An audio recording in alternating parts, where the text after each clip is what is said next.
Welcome to the Huberman Lab podcast, where we discuss science and science-based tools for everyday life.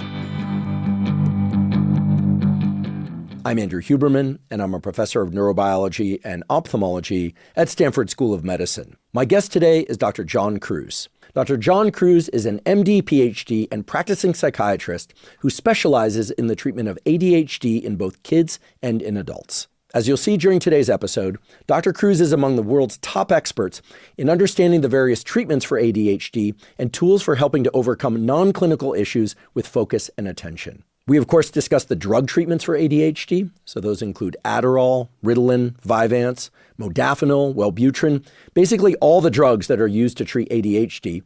And we cover their relative advantages and disadvantages. We also talk about the use of caffeine for focus and how caffeine can interact with those various drugs. Dr. Kruse also educates us on how specific behaviors, like our sleep timing, so not just the amount of sleep we get, but when we sleep, as well as our meals, our exercise, how all that can shape our levels of attention and focus. And that, of course, is relevant not just to people struggling with attention and focus or who have ADHD, but to everybody. Dr. Kruse isn't just a psychiatrist, he also has a background in circadian biology research, and he offers the intriguing idea that ADHD and other deficits in focus may in many cases be the consequence of a misregulated circadian rhythm.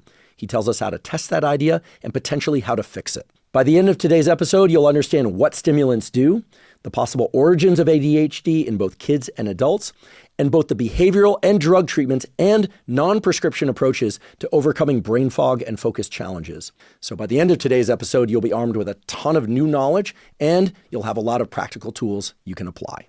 Before we begin, I'd like to emphasize that this podcast is separate from my teaching and research roles at Stanford. It is, however, part of my desire and effort to bring zero cost to consumer information about science and science-related tools to the general public.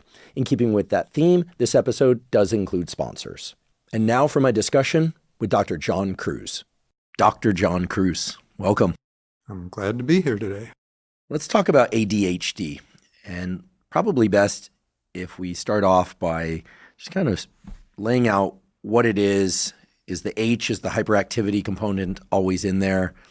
Childhood ADHD, adult ADHD, maybe if you would just give us the top contour of this, and then we can get into ways to combat ADHD depending on different circumstances, different needs, this sort of thing.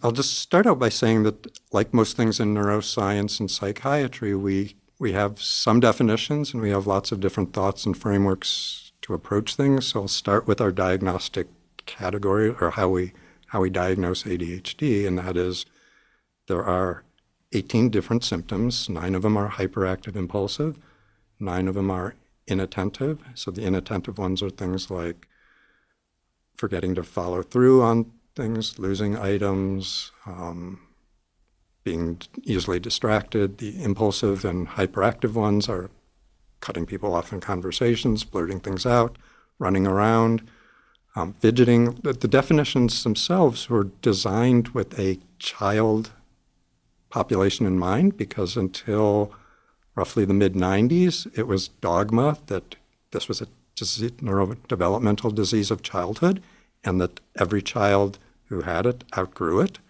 That is dramatically wrong. Some kids do, most kids don't. The latest work suggests that most adults fluctuate in time with the severity of their ADHD symptoms. So jumping back to the definition, so we have these 18 different symptoms. As an adult, you need to have at least 5 of them. And when we say have them, all of these are things that normal people can display at any time. So any of us might interrupt someone, might have trouble sitting, might have trouble attending to a task. But to meet the criteria, these have to be displayed in excessive amount of time or to an excessive degree, to the extent that they're causing some dysfunction or distress, and that they have to be displayed in multiple realms of life. So if it's only at work that you have trouble completing your task, that might have something to do with your boss or an uncomfortable chair or something. So these have to be traits that are displayed in multiple realms of life. They have to cause, again, distress or dysfunction. They have to be to an extent that's beyond what a normal person does. And what's strange is often ADHD has a stigma. It's not a real diagnosis, partly because there isn't some the fancy word is pathognomonic, some classic symptom that's characteristic exactly of that. So with schizophrenia, we have hallucinations. Most people aren't having hallucinations. If you have those, you might have schizophrenia or a drug effect, but that's unusual. Again, with ADHD, they're all usual behaviors. It's just to an unusual extent. So the diagnosis comes under a lot of stigma and questioning, isn't this just normal behavior carried to a ridiculous extent? So you mentioned that there can be a lot of environmental dependence. One thing that I know a lot of people wonder about is with the advent of more people working at home, and certainly during lockdowns, kids were at home for school as well. But is it the case that when somebody with ADHD is in their home environment where there are typically, more options of things to do, that the symptoms get worse as opposed to when they go to, say, a restaurant or to school or to play a sport or to work where, sure, there are multiple things you can do in those environments, but they're more constrained in terms of the different sides of oneself, the different activities that one tends to engage in. Is that common? Yeah, so I'll back up a little bit. Like all of our other mental health or psychiatric conditions, there's clearly both a biological component to ADHD and clearly a social environment, or the nature and nurture question isn't which is it, it's always both. So with ADHD, we know there's a very strong genetic component. The heritability factor is around 0.8, which is about as strong as the heritability factor for height or for schizophrenia. So does that mean that if you're an identical twin and your twin has ADHD, that there's a sort of essentially a 0.8 probability that you'll have it as well? Or is this through heritability is a little more technically sophisticated, and it's about the variance due to Sure. But it's high likelihood. So this tends to run in families. But again, it has a social, you're not just a brain in the world, you're a brain interacting with the world. And with ADHD, we like to frame it as both structure is important and demands are important. So one of the aspects of ADHD, separate from the official, how we categorize it or diagnose it in terms of symptoms, we most often are understanding at this day and age as a problem with executive functions of the brain, how the brain's working memory works, how selective attention works or doesn't work, how emotional regulation is working or not, how impulse control is working. And essentially, the ADHD brain is less able to provide the structure it needs, so it's more reliant on an optimal structure in the outside world. So getting the home versus working in an office environment, part of the problem is if you're in a traditional office environment, you're starting at a specific time. Everyone else is doing their work at a certain time. When you go to lunch is clear. You may have people checking in or seeing you in the hallway. Larry, how far along are you on this coding project? Are you going to be ready for it on time?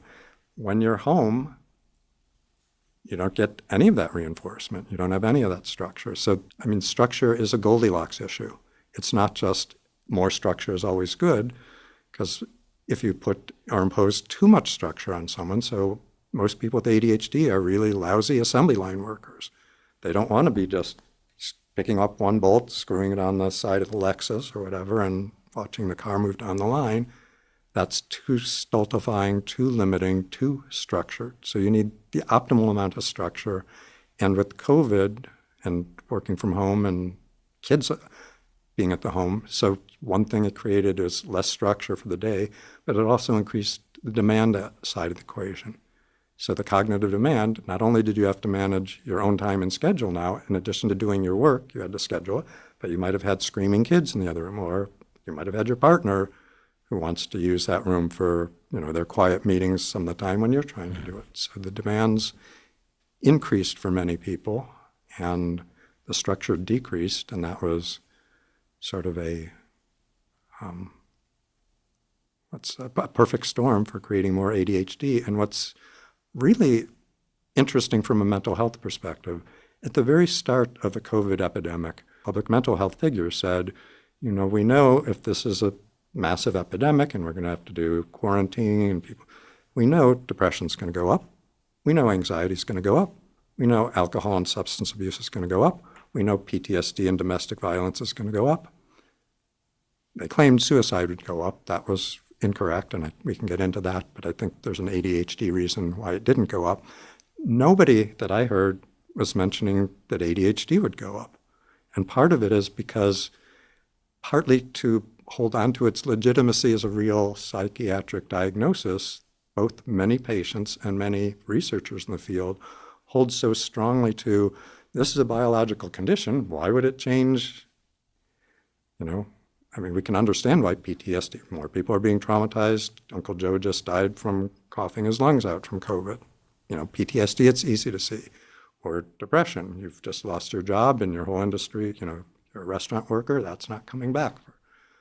So we could easily relate stories as to why these other conditions were going to go up, but there was no prediction, again, mostly because I think the defensiveness of the ADHD community and not wanting to acknowledge as much that there's a real nurture component and not just a nature component.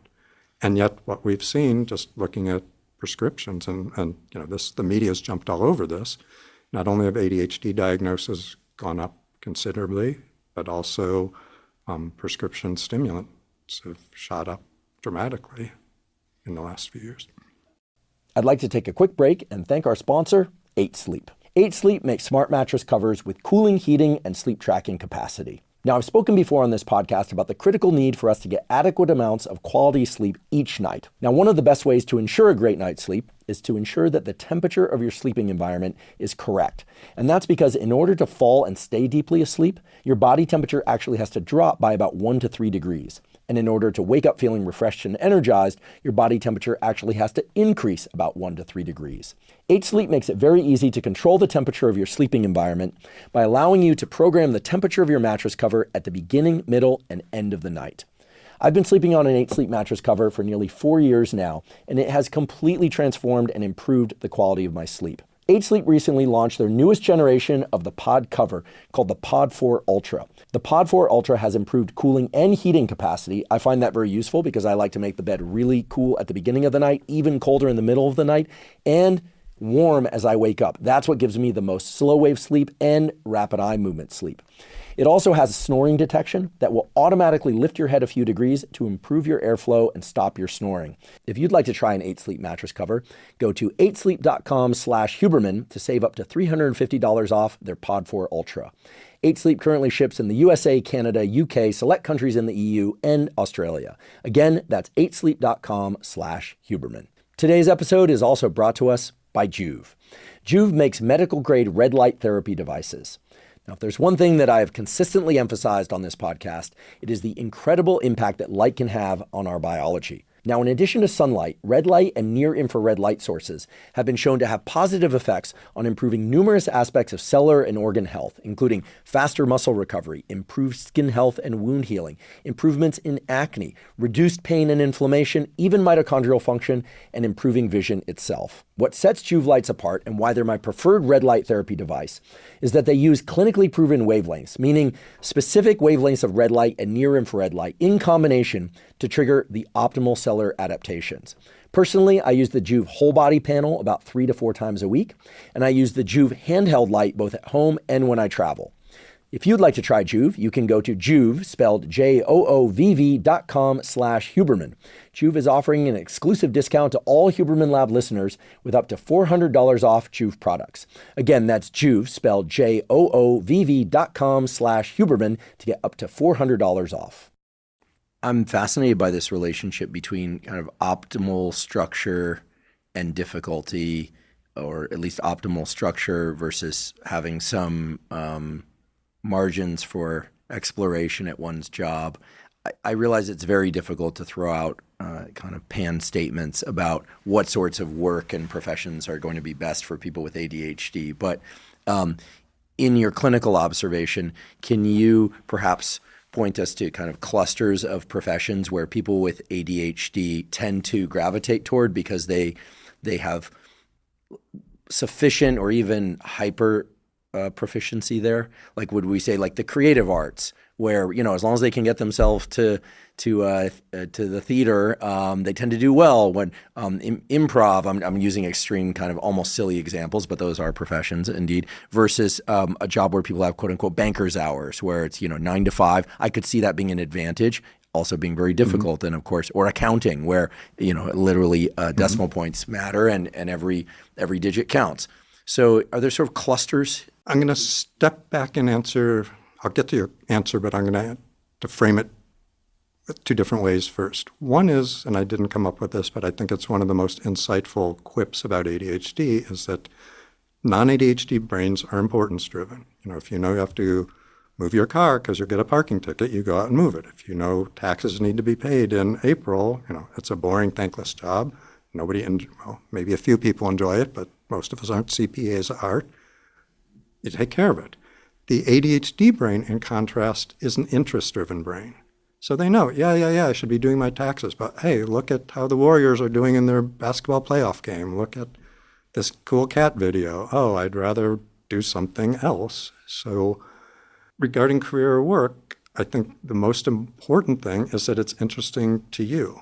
So we can talk about realms of work or certain career paths, but if it's not compelling to you, if it's not interesting to you, if it's going to be hard to work at it, even if it's structurally maybe a better support for you. Does that carry over to other domains of life? Do you see, for instance, that people with ADHD have a harder time with parenting? Not that kids aren't super interesting, but some of their activities might be less interesting to parents than others, versus people who are just I think of this word importance driven as just kind of like really dutiful. Like you do it because you're supposed to do it. Part of how the field actually in the 90s started becoming aware that adults could have ADHD is that all these clinicians who were having ADHD clinics for kids were starting to notice, wait a minute, this parent is showing up 20 minutes late to pick up his kid. Wait a minute, the parent didn't fill the prescription, so the kid went for 2 weeks without the medication. They started becoming more aware of ADHD in adults by seeing that the adults who were parents of these kids, and again, there's a strong genetic connection, had ADHD. So there are certainly wonderful, loving, supportive, nurturing parents with ADHD, but studies that have looked at, trying to find some objective measures. Are things more likely to be forgotten, misplaced, mislaid, go off track with an ADHD family? Absolutely. And one of the more powerful sets of interventions for kids with ADHD, separate from medications, is family-based training that helps get the whole family, one, to understand how the kid's brain is working differently, but actually it might not be that differently. It might be exactly how dad or mom's brain is working, but to help them function as more consistent parents. So the other bias, I'd say again, before identifying specific careers, is that as a society, we've long cherished or valued the guy who worked 50 years for Eastman Kodak Company and got the gold watch at the end was sort of the epitome of what you should strive for in a career. But if you're interest-driven and your interests change, so for many people with ADHD, the best career is actually not one 50-year career, it's 10 5-year careers or 5 10-year careers. And part of it is the whole work world has become more fragmented, and upheaval is the name of the game, and break things quickly is the motto of Silicon Valley. I didn't phrase that quite right, but the message I think is still there. We're accepting more that many career trajectories are going to look not like just one beautiful arc, but I think there's a sort of a normocentric bias to that is what you should strive for, and if you are changing careers, that's a bad thing. And yet lots of people who do worthwhile things in life, and often because of their more varied experience, they're bringing more to what they're doing. So I think we need to value that and embrace that as an option and accept that maybe for some people that is an optimal career path. I can relate. I mean, I spent 20 plus years training to become been scientist and run a lab, and then now I still teach and hold my appointment, still involved in a bit of research, but I'm in a second career now-ish. And I imagine there'll be a third. We can talk later if you think I have ADHD or not. I certainly consume a lot of caffeine, and we'll come back to the the relationship between levels of caffeine consumption and possible ADHD. We're seeding the discussion for later on that. We hear pretty often that social media and scrolling X or scrolling Instagram or TikTok is quote unquote giving people ADHD. Are there any data, either clinical or otherwise, that suggests that the mere practice of looking at 10,000 different contexts, or even 15 videos for a minute while standing at the bus stop, is somehow creating more distractibility in other domains of life? Yeah, so I'd say there's a lot of good neuroscience research or neuropsychological data that the more time you spend immersed in social media, and it's the it's the barrage of information and not just the volume of information, but that you are constantly being interrupted, and that most of these interruptions are intentionally designed to attract your attention. And that the more people practice thinking that way or being in the world that way, yes, it's harder to sustain attention for long periods of time, that you train yourself to overreact to any new distraction. So the core elements of some of the executive functions that are impaired in ADHD, we are all becoming more ADHD-like. So that's the thesis of the book that I've been working on that's still several months from going anywhere, but I call it Attention Deficit World.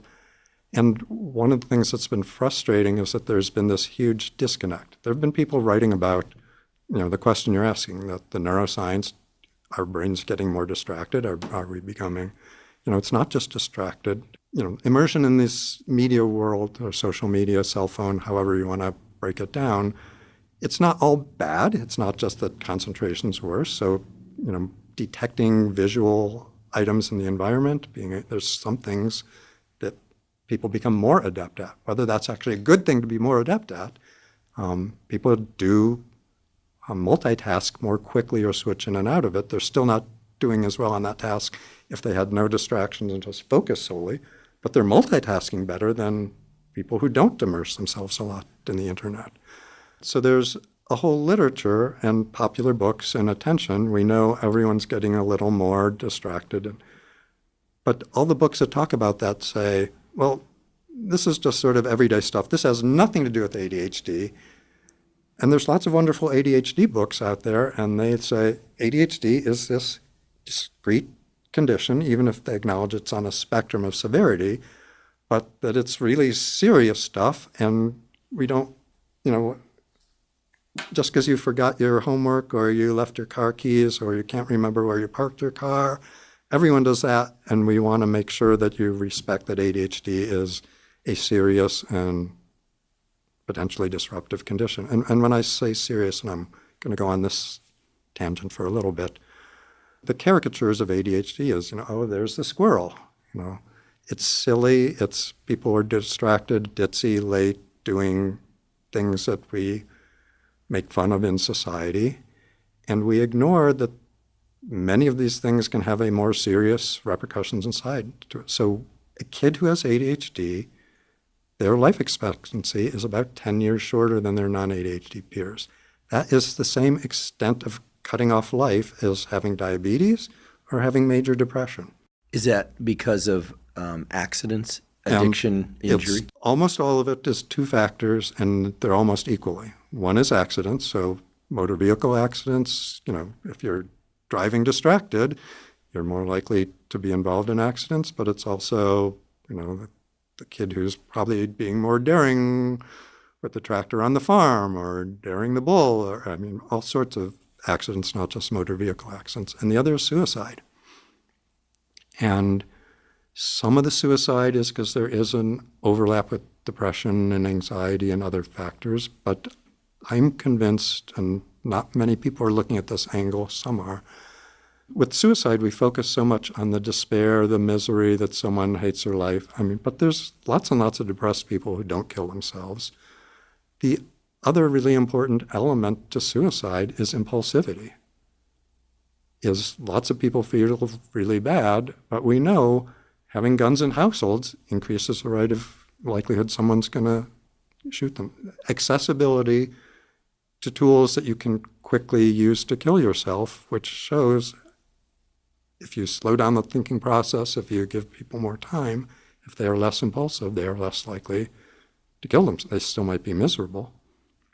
And that's my explanation for why, even though during COVID lockdowns, and we did see increases in depression, we did see increases in PTSD, we did see increases in domestic abuse and battering, and we saw actually a decrease in suicide during that time. How does that make any sense? And it wasn't huge, but since suicide's been going up every year prior to that, it's pretty clear and blatant in the data and remarkable. And my claim is so many more people were at home. Your kid's not around to play with the gun or find the gun, or you know what's going on, or poison, or hanging themselves from the door, or whatever else they might do. Very interesting. I didn't realize that ADHD carried this lifespan liability, and 10 years is certainly significant. There's also the middle ground. So I sort of mentioned that the caricature is sort of the silliness and the trivial of being late for your friends at the restaurant or forgetting your car keys. And the extreme is death. But in between, we know ADHD measurably derails education, disrupts social relationships, impacts your likelihood of your earning potential. ADHD isn't just an academic cognitive problem. It isn't just who's going to jump through the hoops and get through school. It isn't just who's turning in their reports or doing their work on time in the work. It's also having social implications. And in all of those areas, it's having measurable, detrimental, significant impacts on people's lives. My understanding, and you'll see how this weaves into the previous question in a moment. My understanding is that people with ADHD have the ability to focus quite intensely on things that really capture their interest.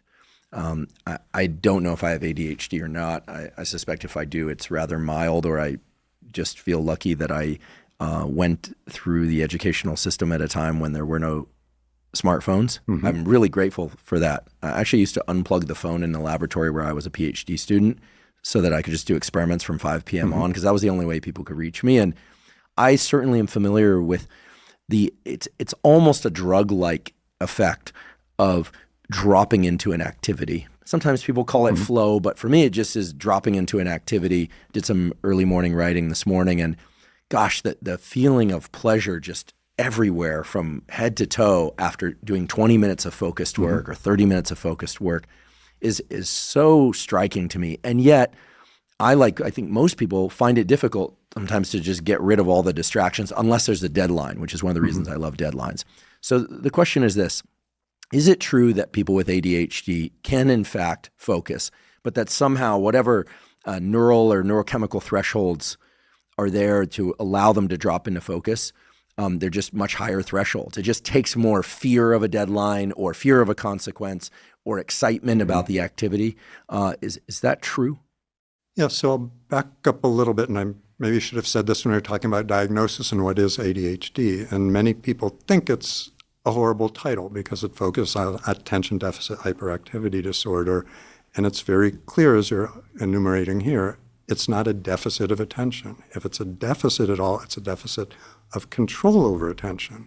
And with attention, there's at least 3 different realms where we're controlling it. One is we direct attention. So if something's important going on over there, so we have to be able to shift it. 2, you have to be able to sustain it. So if it's a situation that's appropriate to be sustaining it. And 3 is you need to shift out of it if it's inappropriate to stay in it. And in all 3 of those realms, people with ADHD have less volitional control over their attention.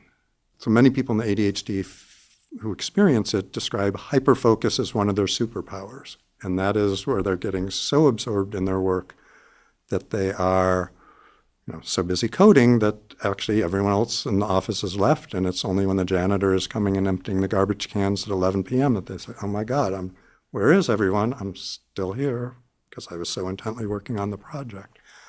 Some people strongly resist the idea that flow, and I'm going to butcher the Csikszentmihalyi. Yeah, no one can pronounce his name.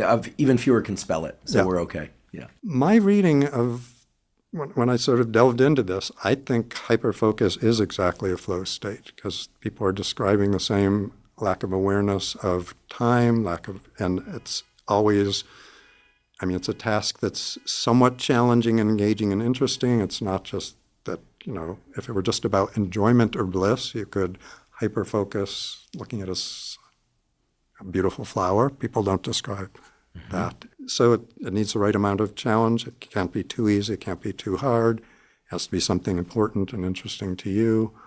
It involves, oblivion, not just to time, but also to lots of space going around you. So I think they are pretty close, if not the same phenomena, flow and hyperfocus.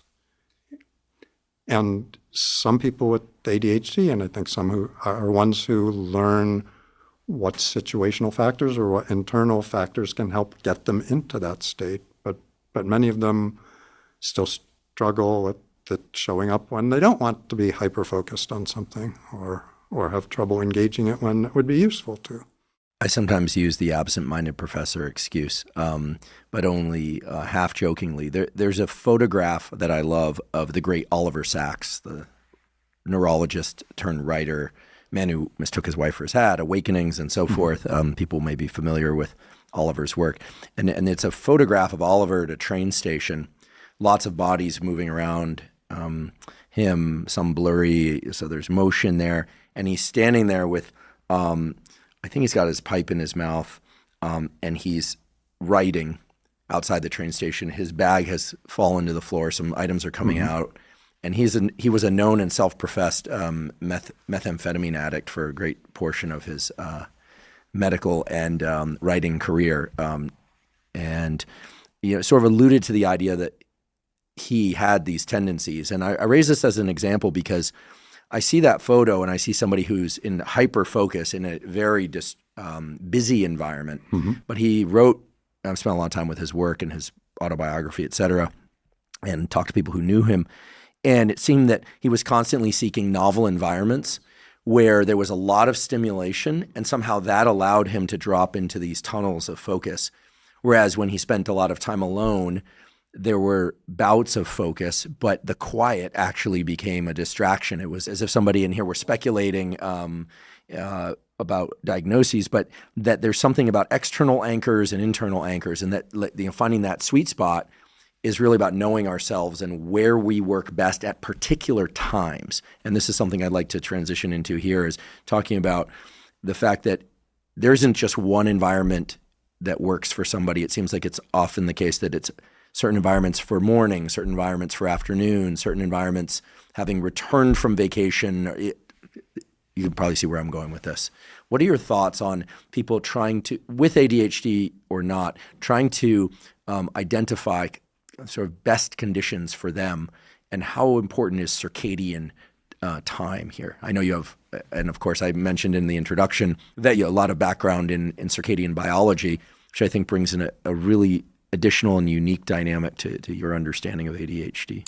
So many people come to me as a psychiatrist for ADHD are primarily focused on medications, and we still know that the stimulants are the single most powerful, in terms of extent of symptom reduction overall, and in terms of the percentage of people they help, they're our most potent tool.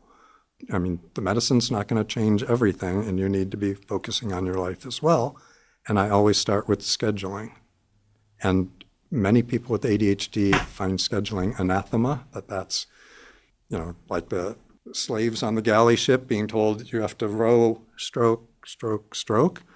And what I tell them is that the part of you that's going to help make the schedule that works for you isn't some evil taskmaster trying to make you do what you don't want to do. It's actually the wisest, smartest, nicest, kindest part of you that's identified. What are your lifetime, what are your bigger goals? How are we going to match what you're doing in the minute to line up with those bigger goals?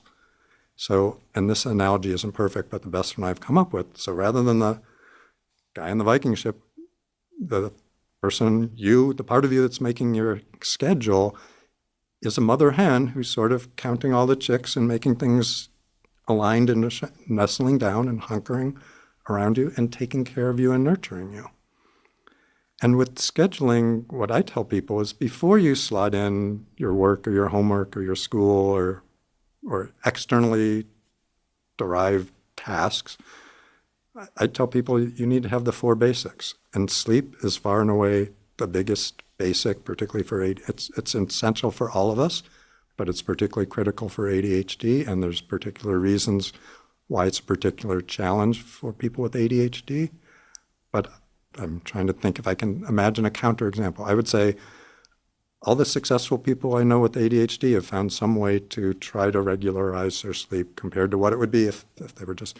So the 4 essentials I say are sleep, eating, exercise or some amount of movement, because again, with the hyperactivity, there's people who can sit at a desk for 12 hours, not even getting up for a bathroom break or to eat or anything. That's not just bad. I mean, that's bad for your brain, bad for your body. And then the 4th thing I put in is a miscellaneous category of me time, relaxation, meditation. I put all those in the same slot. Maybe they shouldn't. And all those need to be in place. We can talk more about sleep, but I'll just say a little bit more about the eating component.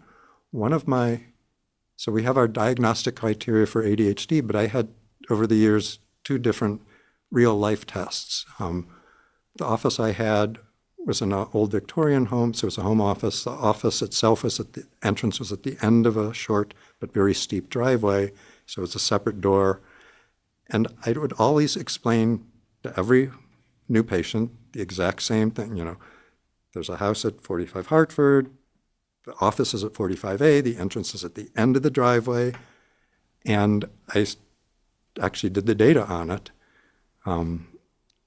The only people who ever showed up at the front door, the home door, were the people with ADHD. Now, it wasn't, it was specific for ADHD. It wasn't completely sensitive. So some of the ADHD people got it right, but never did anyone who was coming in for OCD or depression or PTSD show up at the front door.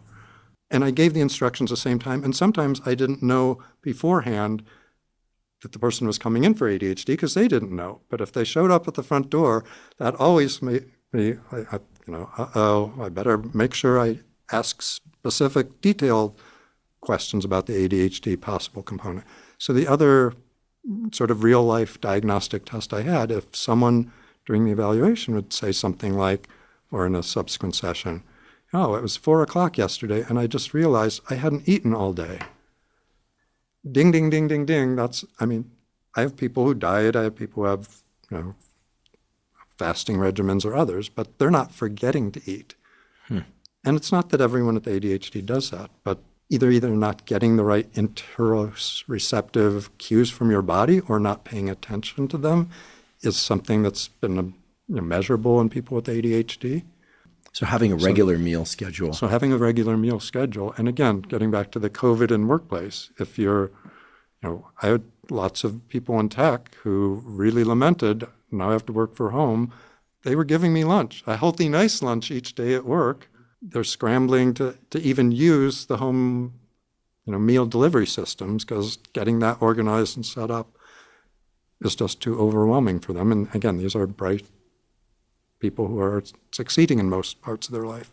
Are these people with ADHD sometimes also starting a meal, taking a few bites, and then going back to work, and then the meal never really ends? It just sort of fragments into the rest of the day. That can be one variation, but it's often just completely forgetting or being oblivious to it. The other ways ADHD can play a role is I was meaning to have breakfast before I left the house, but always when it's time to leave the house, you forget that you hadn't done this, and the kids' shoes need to be tied, and, do I need a new toothbrush? I better go check upstairs before I go out because I'm going to the CVS store.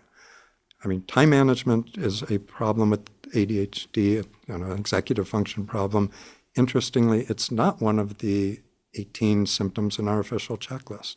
So our official checklist is sort of a crude clinical attempt to map out a lot of the aspects of ADHD, but it misses a lot. So there's emotional regulation problems. We know something like 60% of people with ADHD acknowledge having that emotions explode or come up bigger or stronger and are harder to regulate. And that's nowhere acknowledged in our official diagnostic symptomatology.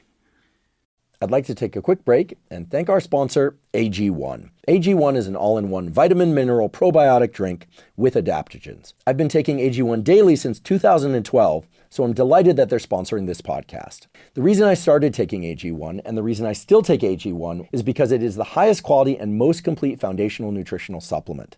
What that means is that AG1 ensures that you're getting all the necessary vitamins, minerals, and other micronutrients to form a strong foundation for your daily health. AG1 also has probiotics and prebiotics that support a healthy gut microbiome. Your gut microbiome consists of trillions of microorganisms that line your digestive tract and impact things such as your immune system status, your metabolic health, your hormone health, and much more. So I've consistently found that when I take AG1 daily, my digestion is improved, my immune system is more robust, and my mood and mental focus are at their best. In fact, if I could take just one supplement, that supplement would be AG1.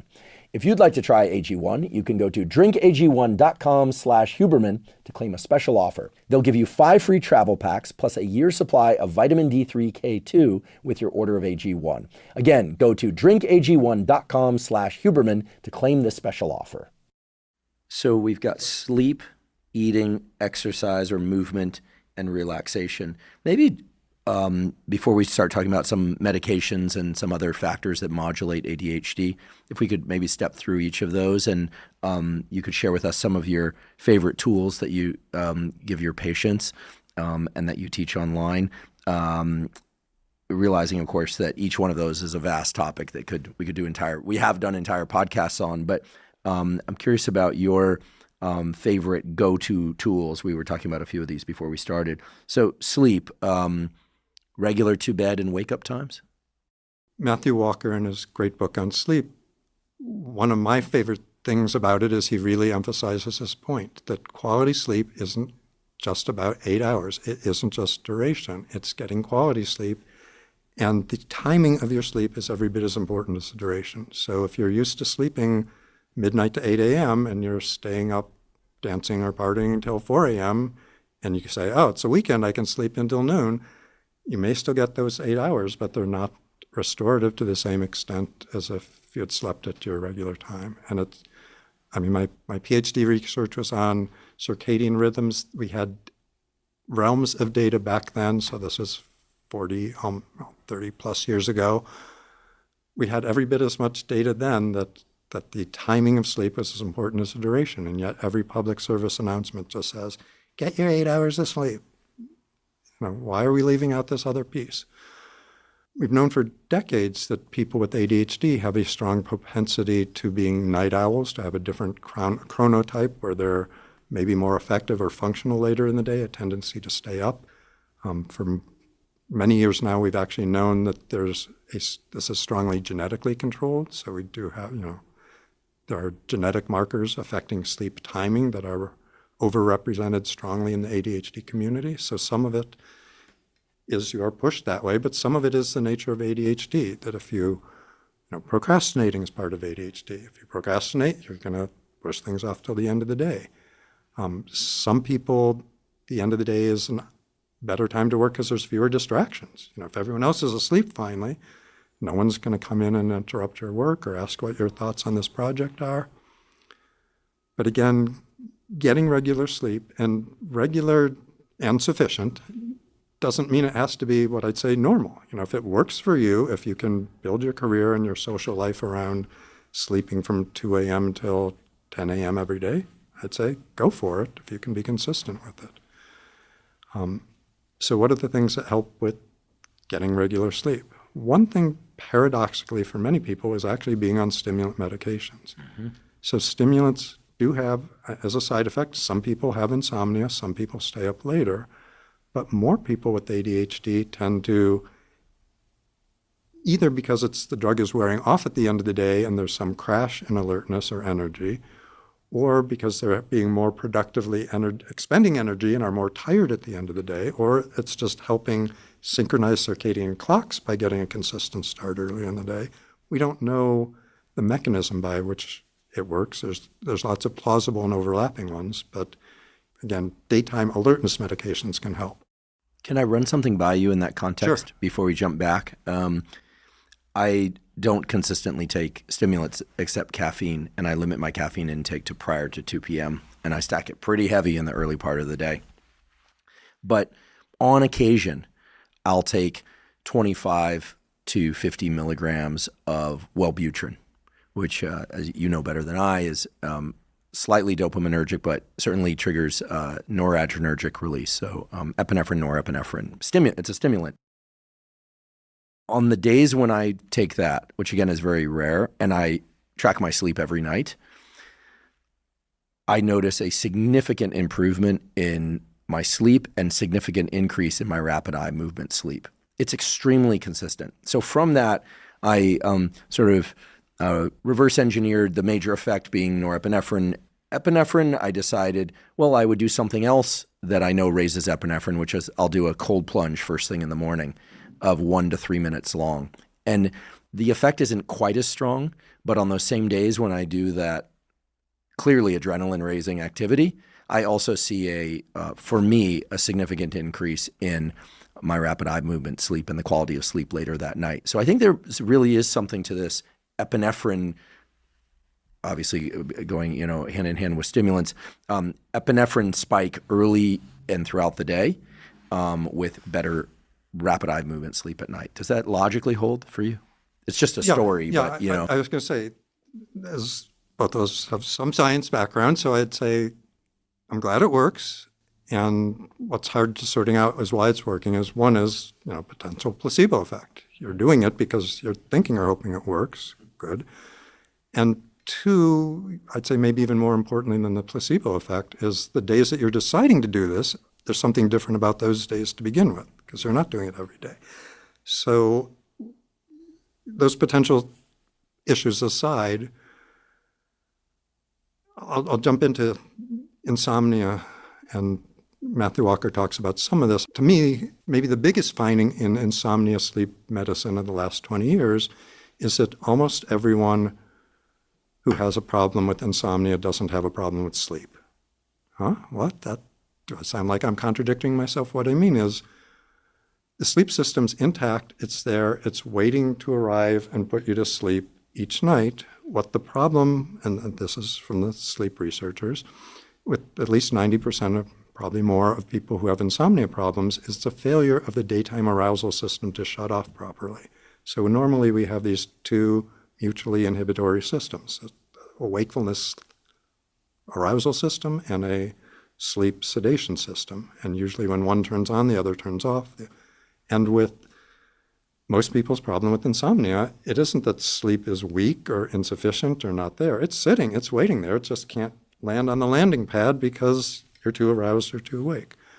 I mean, maybe that helps the arousal system to turn off better at the end of the day if it's gotten more fully engaged during the day. I don't know, but it feeds back more into some of the non-medication approaches to helping with sleep, and that is doing everything you can, again, not just to force sleep or push it, because that doesn't work very well. It's getting rid of arousal. It's dampening arousal. So for people with ADHD, one is, deciding on what's a reasonable bedtime, thinking about this ahead of time, and two, eliminating any stimulation so exercise, I'm a big fan of. I'm a marathon runner. I know you're heavily into exercise as well. Exercising too late in the evening can elevate body temperature, disrupt falling asleep. So physical arousal we don't want to be doing a lot of late in the day, and emotional, intellectual, cognitive arousal. So the biggest single tool in modern life is do not have your phone in your bedroom. And that's hard for lots of people to do, but if it's there, you're going to be checking it. Studies have even shown, even if you're not checking it, if it's there, you're thinking about it or looking at it. Just having it away, out of sight, is better than having it visible and turned off. 2 is using, if you have someone you're sharing a bed with or family members, using them to help reinforce. Yes, and it's really helpful to talk about this ahead of time, because the exact same words can either be sounding like a nag or someone trying to exert their power over you, rather than what people with ADHD, we know, need reminders. They know they need some of that external structure.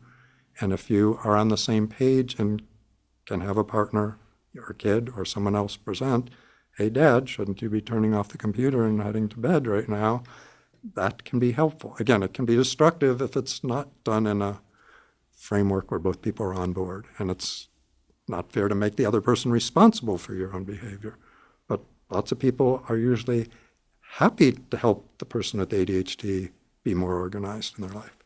So we were also talking a little bit before, one of my favorite tools for falling asleep is actually cyclic sighing. I mean, there are other box breathing and other techniques that help someone relax. So we know cyclic sighing engages the parasympathetic nervous system, our rest and digest system.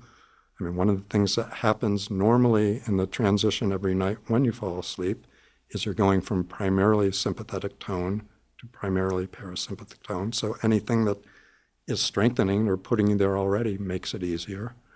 I know you have videos about cyclic sighing, and I do too. I mean, my own experience, which I was sharing with you before we started talking, was not only does cyclic sighing help me fall asleep better, it actually helped me stay asleep throughout the night better.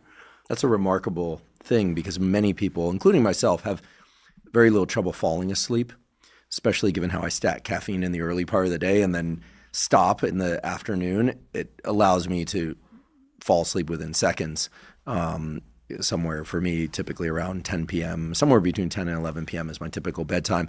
But then I consistently wake up at 3 in the morning, usually get up, use the restroom, and then go back to sleep, most of the time without too much trouble, provided there isn't a lot of stress in my external life and provided the phone is not in the bedroom. But as we were also talking about before we turned on the microphones, this idea that our bladders get smaller as we age is complete nonsense, right? So that can't be the explanation why people wake up more in the middle of the night as they get older. Yeah, I mean, some might. I mean, some it may be a prostate issue. Clearly that isn't accounting for half the population, but I think it's much more the neurologic innervation of our bladder.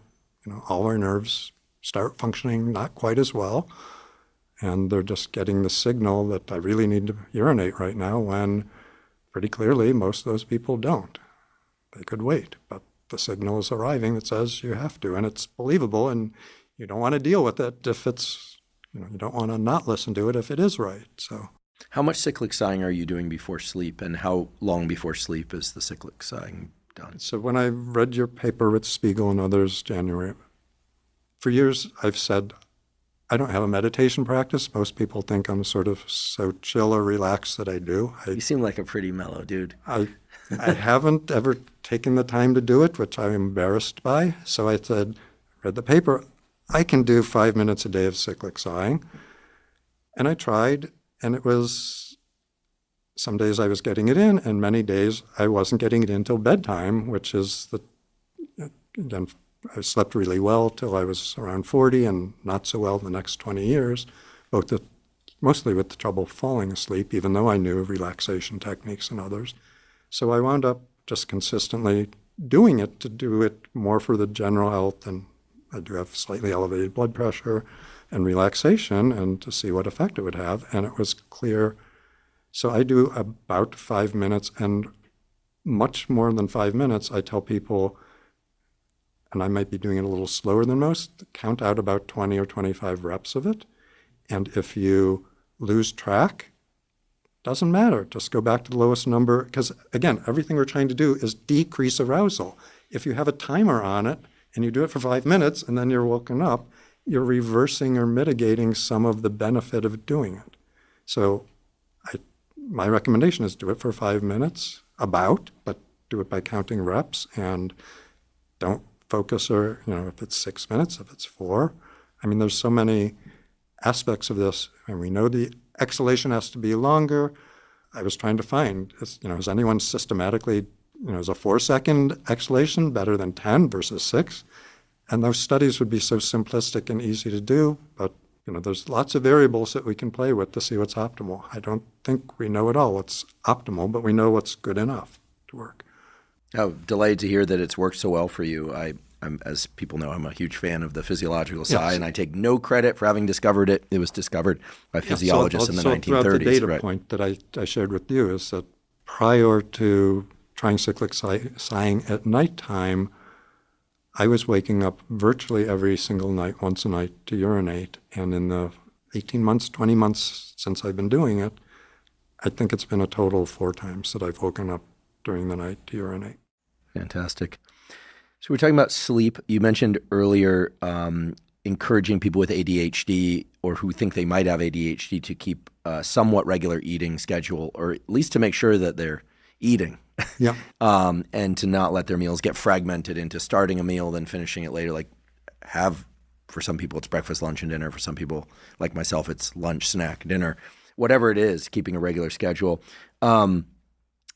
Exercise, aside from encouraging people to not exercise too late in the day, certainly not caffeine and exercise late in the day, are there any data about specific types of exercise being better for ADHD, independent of effects on sleep? I realize they're hard to tease apart.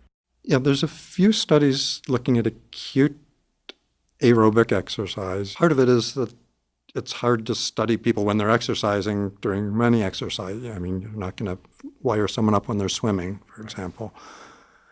So there's not a lot of studies in any one approach, and there's so much diversity that often it just gets lumped together. So there do seem to be some acute effects of measurably improving some of the executive functions associated with better attention from acute exercise, and there seem to be some more general or longer-term benefits from people who are consistently actively exercising, having, being able to concentrate longer, being able to switch attention more appropriately or effectively. And there's a huge body of sort of clinical literature of patients reporting, I know I feel much more alert the day I get my workout in the gym in, or I feel better, or that, the week I took off from that was a big mistake. But I would say identifying yet what's the most valuable or what's the best duration. I ran through the data about a year or two ago, and I would say that we can't make any conclusions. And I would say at some level, try it and see what works for you. And that's what's important. It isn't what works for everyone. Is there a relationship between ADHD and addiction because of the impulsivity component? Yes, and. So the answer is, and these are really rough statistics. One of my pet peeves is people who quote, the rate of this is 27.43%. Well, it might have been in that study, but that's looking at one population at one set of. So I use ballpark figures. The ballpark figure is Americans in the last 20 years, more than that, about 20% of Americans run into some substance addiction problem, either alcohol or drugs. People with ADHD have a rate that's almost double that, and it's higher in men than in women. Double? Almost double, almost 40% risk. And that's for substance abuse, not behavioral addictions. Yeah, that's substance abuse, and that's looking at abuse, and we can get into the related topic of what's misuse and versus abuse, and I have pet peeves there. However, kids who are put on stimulant medications when they're young, and I should say the stimulants themselves do have a small potential for addiction, but putting kids on stimulants pretty much normalizes their rate of addiction problems. So it cuts in half. It protects them. This is a really important point that I think maybe we just hover on for a second, because I think many people, including myself, assume that, well, if you were, putting these kids on amphetamines, of which, many of the medications for ADHD are, that we're creating kids that are addicted to amphetamines or to a hyperstimulation period. But you're telling me it's actually protective to put kids with real ADHD on medication for ADHD. Yeah, I can say not absolutely every study has found this, but several large meta-analyses have gone back, and most of them have found this fairly dramatic benefit to being on stimulants as a kid in terms of specifically reducing substance abuse risk. And some of them that have looked at this, when I said it was a yes and, it seems to be that it's not just the impulsivity traits, but some of the inattentive ones too. You know, if your teacher's lecturing about the risks of alcohol or this and this, and you're zoning out at the window and looking at the plane flying by, you have less pertinent information on the topics. You may be less attentive to the negative effects that other kids are seeing among the classmates who are stoners at this age or X, Y, or Z. So it seems that both the inattentive sets of ADHD symptoms and the impulsive, thrill-seeking, not weighing the consequences as heavily, are all contributing to this heightened risk. I have this model in my head that is perhaps completely wrong, maybe partially wrong. And it goes something like this, that we know that the neural circuits involved in executive control and directing attention and maintaining attention and avoiding distraction, this kind of thing, use dopamine and epinephrine and norepinephrine, at least to some extent. And we know that people with ADHD are capable of focus, as you said. It's a failure to direct that focus, maintain, et cetera.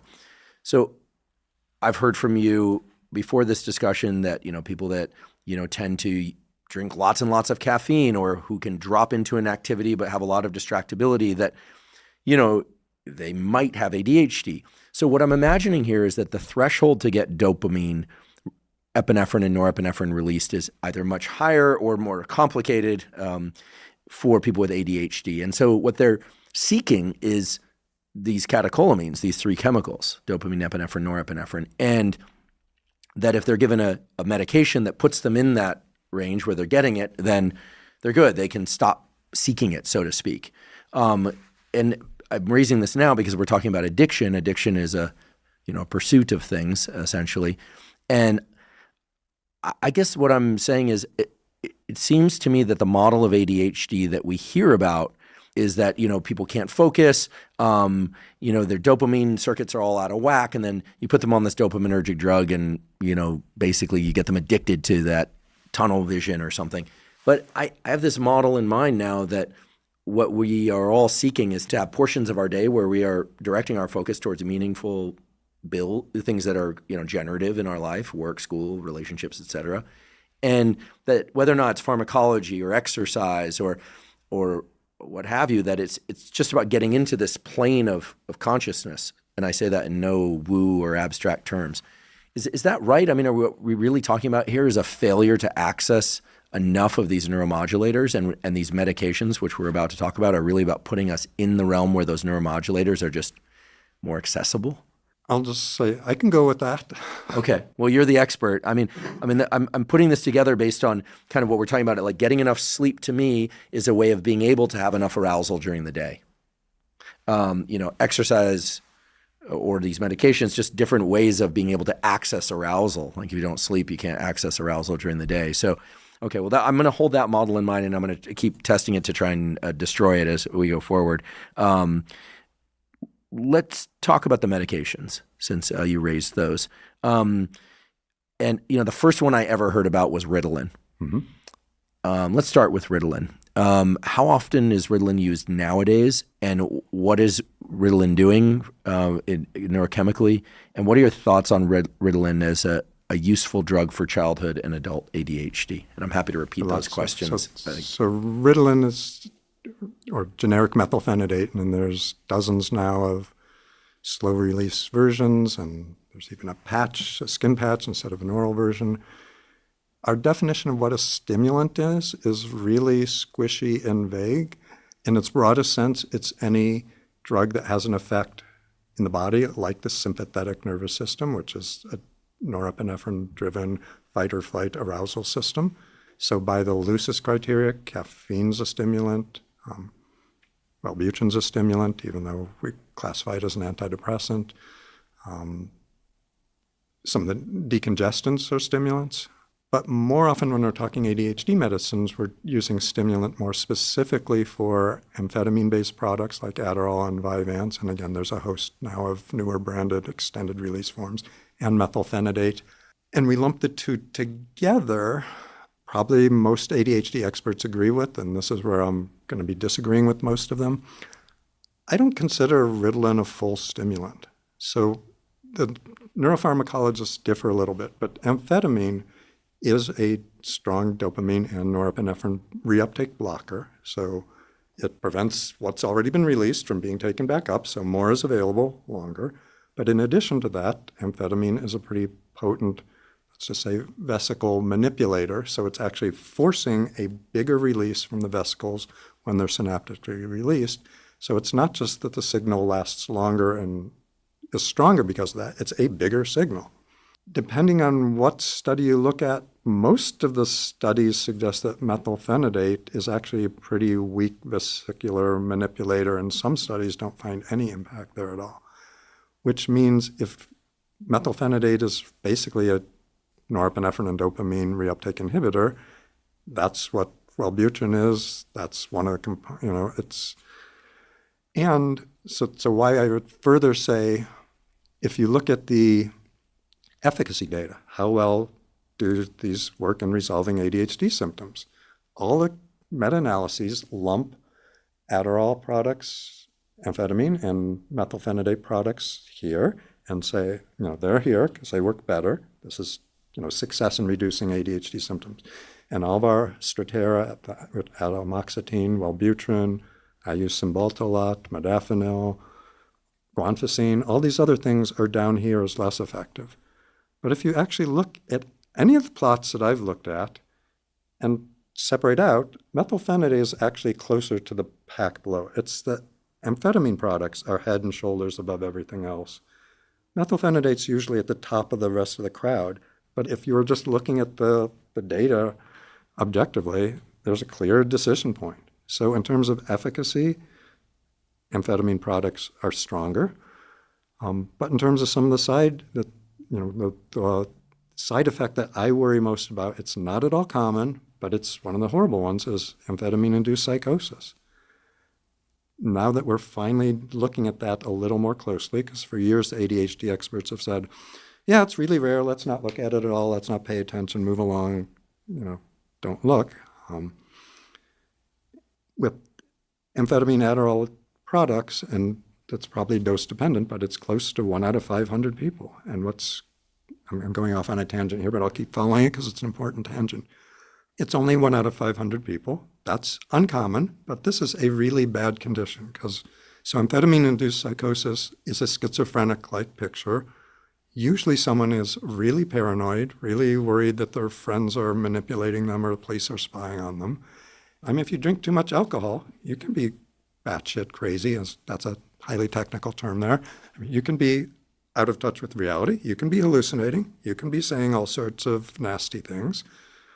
But if it's alcohol-induced, you fall asleep at the end of that night, you wake up the next morning, you may feel horrible with a hangover. You're not hallucinating. You're not psychotic anymore. Hopefully you're regretting what you did. Probably not remembering much of what you did. People will let you know.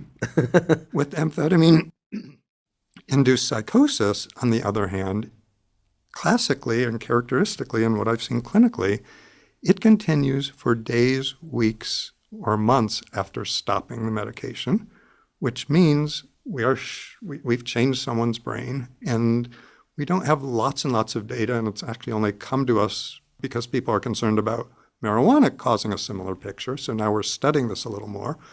But with amphetamine-induced psychosis, and these are again rounding from different studies, about 20%, if you look 20 years out, about 20% of those people are in a permanent psychotic state still.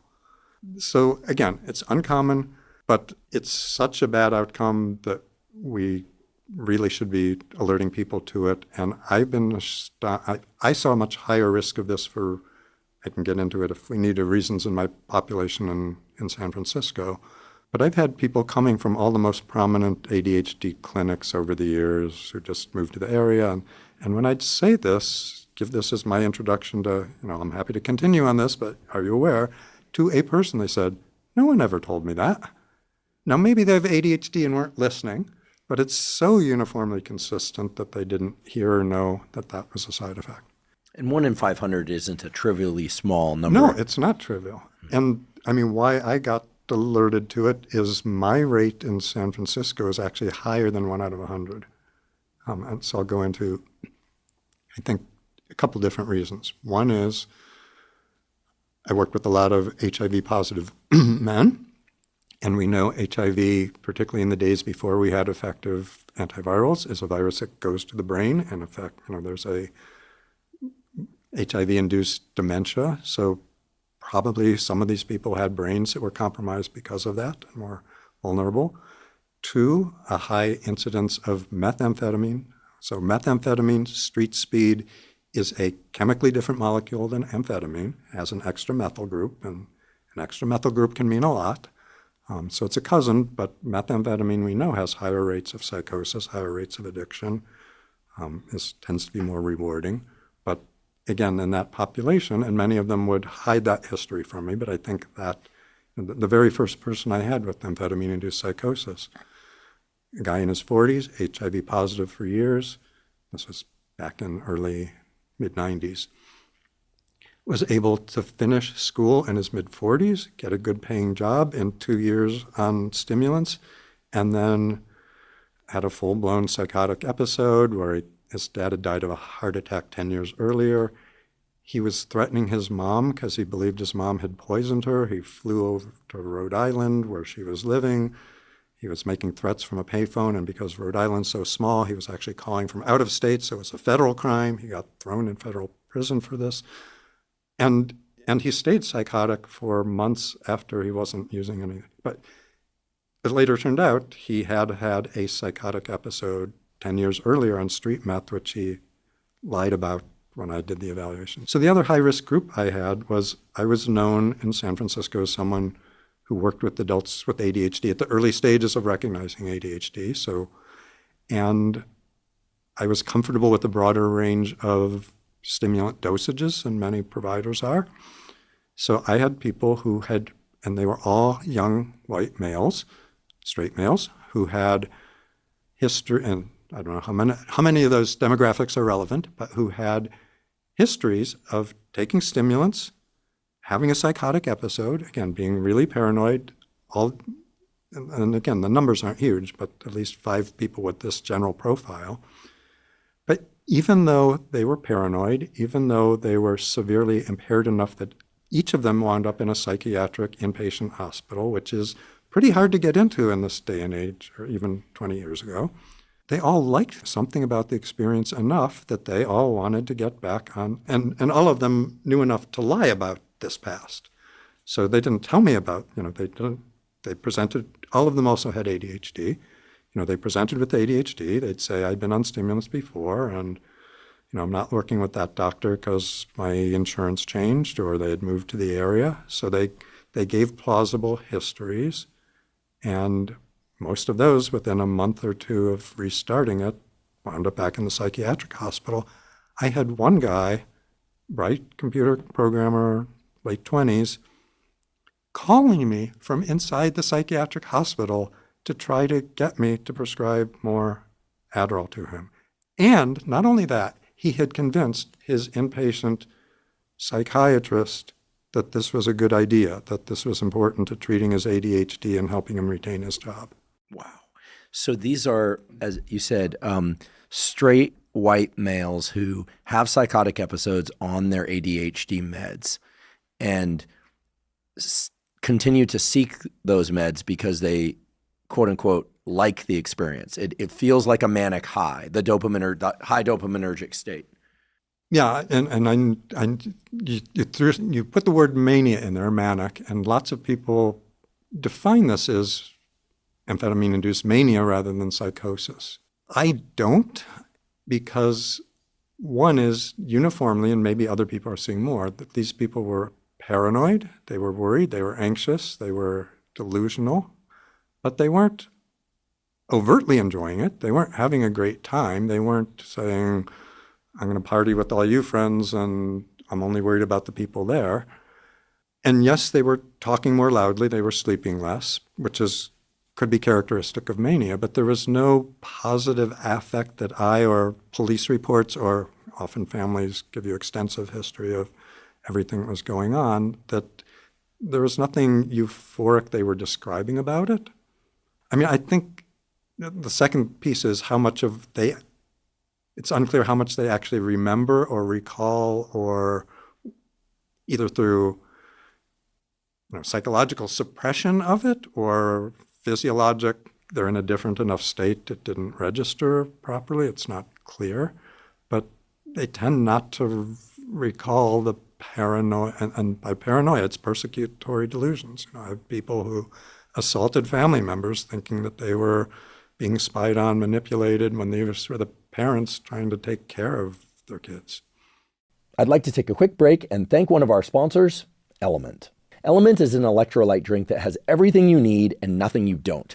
That means the electrolytes, sodium, magnesium, and potassium, in the correct ratios, but no sugar. We should all know that proper hydration is critical for optimal brain and body function. In fact, even a slight degree of dehydration can diminish your cognitive and physical performance to a considerable degree. It's also important that you're not just hydrated, but that you get adequate amounts of electrolytes in the right ratios. Drinking a packet of LMNT dissolved in water makes it very easy to ensure that you're getting adequate amounts of hydration and electrolytes. To make sure that I'm getting proper amounts of both, I dissolve 1 packet of LMNT in about 16 to 32 ounces of water when I wake up in the morning, and I drink that basically first thing in the morning.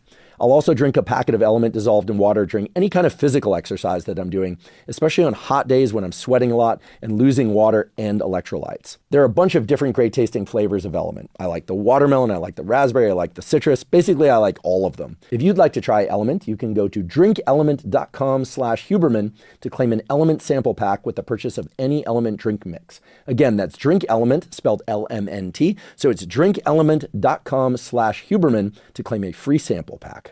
What are the options for people that think that they may have ADHD?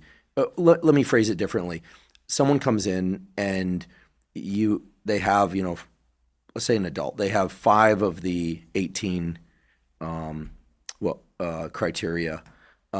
They meet the criteria for ADHD.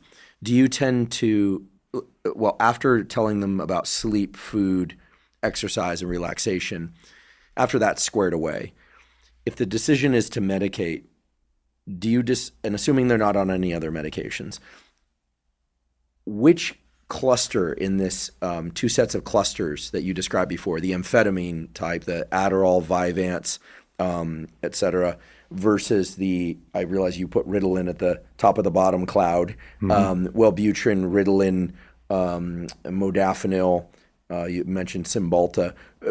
Which cluster do you go to first? I mean, some of this is just individual style rather than intellectually thinking one is better or not. And my style is usually to listen as closely as I can to what the patient wants. That doesn't mean agree with them, but to explain in as much detail as I can what I perceive the risks and the likelihood of those are and what I perceive the benefits to be.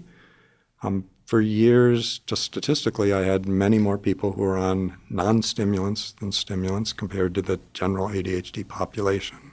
And that's even accounting for, by many variables, I've always worked with a lot of people who are on disability from Medicare. I also worked with people who are on Medicaid in the city's insurance before Obamacare happened. So I worked with, not entirely, but a skewed, more dysfunctional, more severely afflicted population, which, again, you would think would be a better match for the more powerful drugs.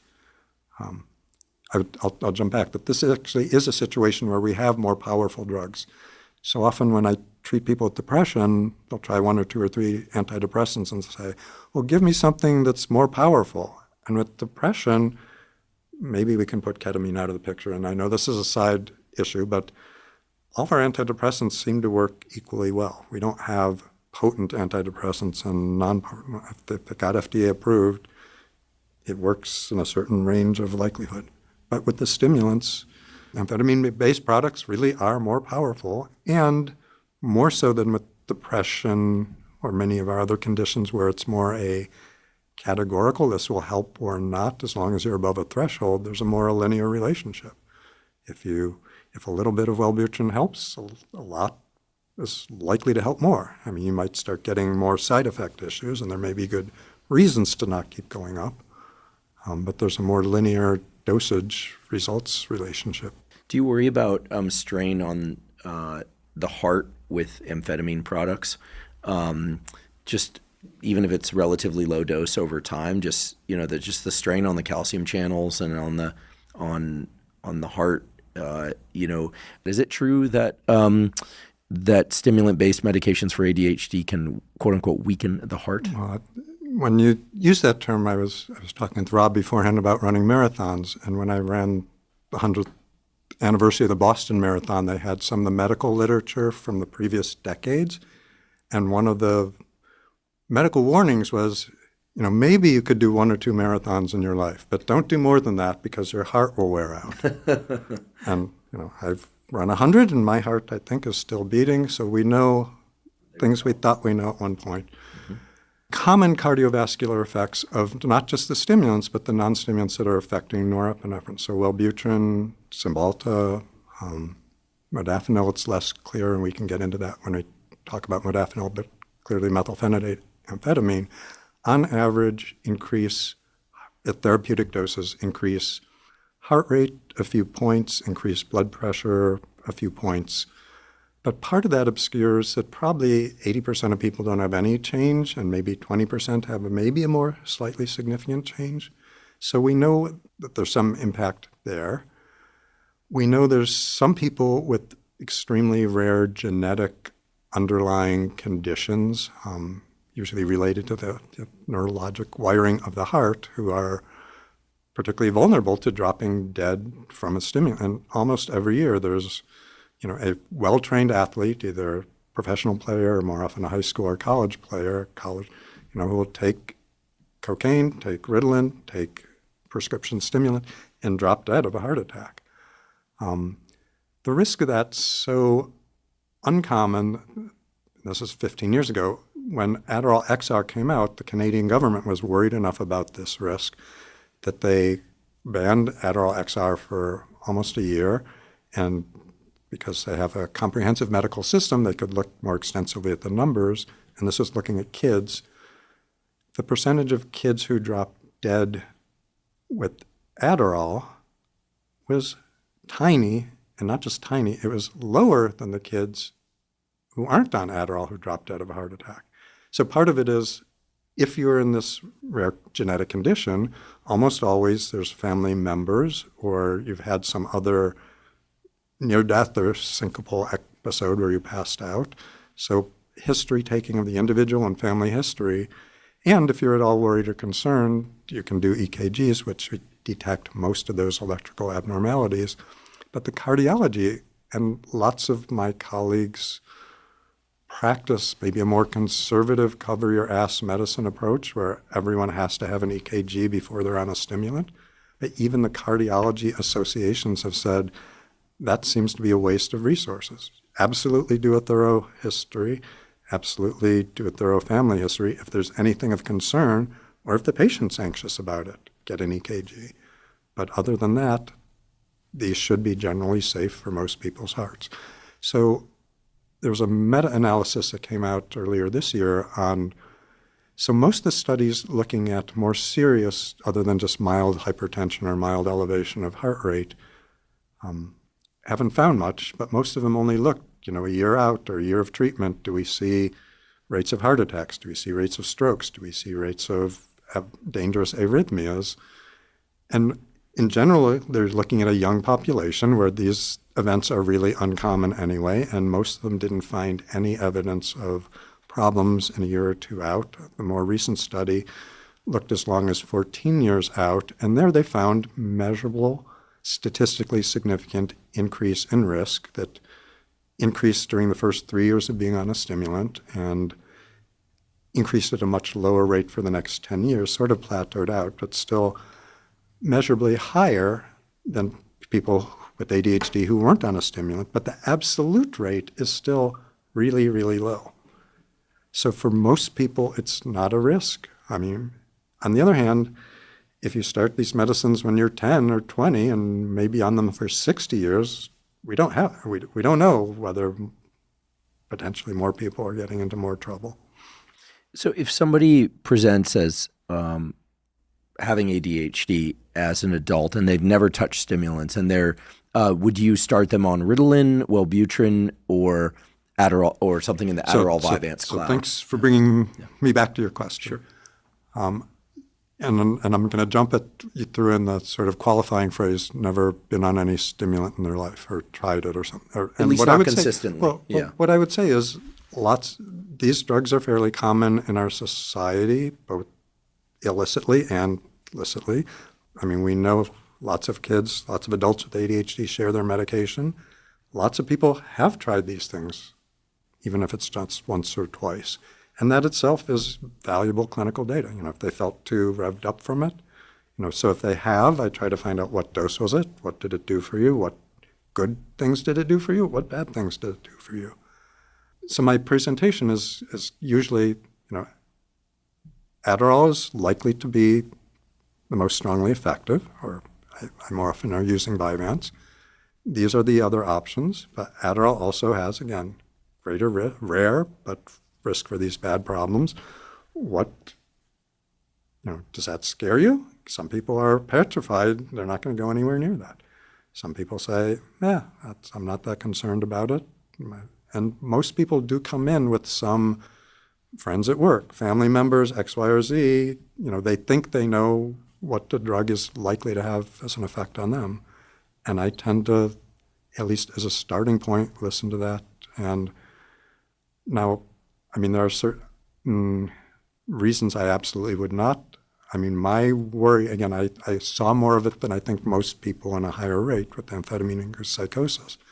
But a friend from college was just trying to refer a friend's son who's 27 and had a psychotic episode on marijuana and does have ADHD and is in bed depressed and not going to work and is being evaluated by two New York City doctors, but the psychiatrist kept him on Adderall. I absolutely, again, the likelihood of recurrence seems so high that if you have a family history of schizophrenia or psychosis, or you've had any experience of it, I would not prescribe a stimulant, an amphetamine-based stimulant.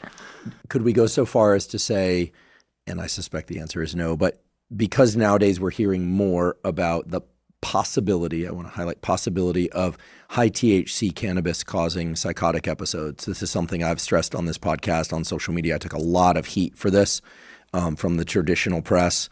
And then ironically, they're now putting out information that is essentially speaks to the same. I'm not saying this happens in everybody, but there's certainly a possibility there.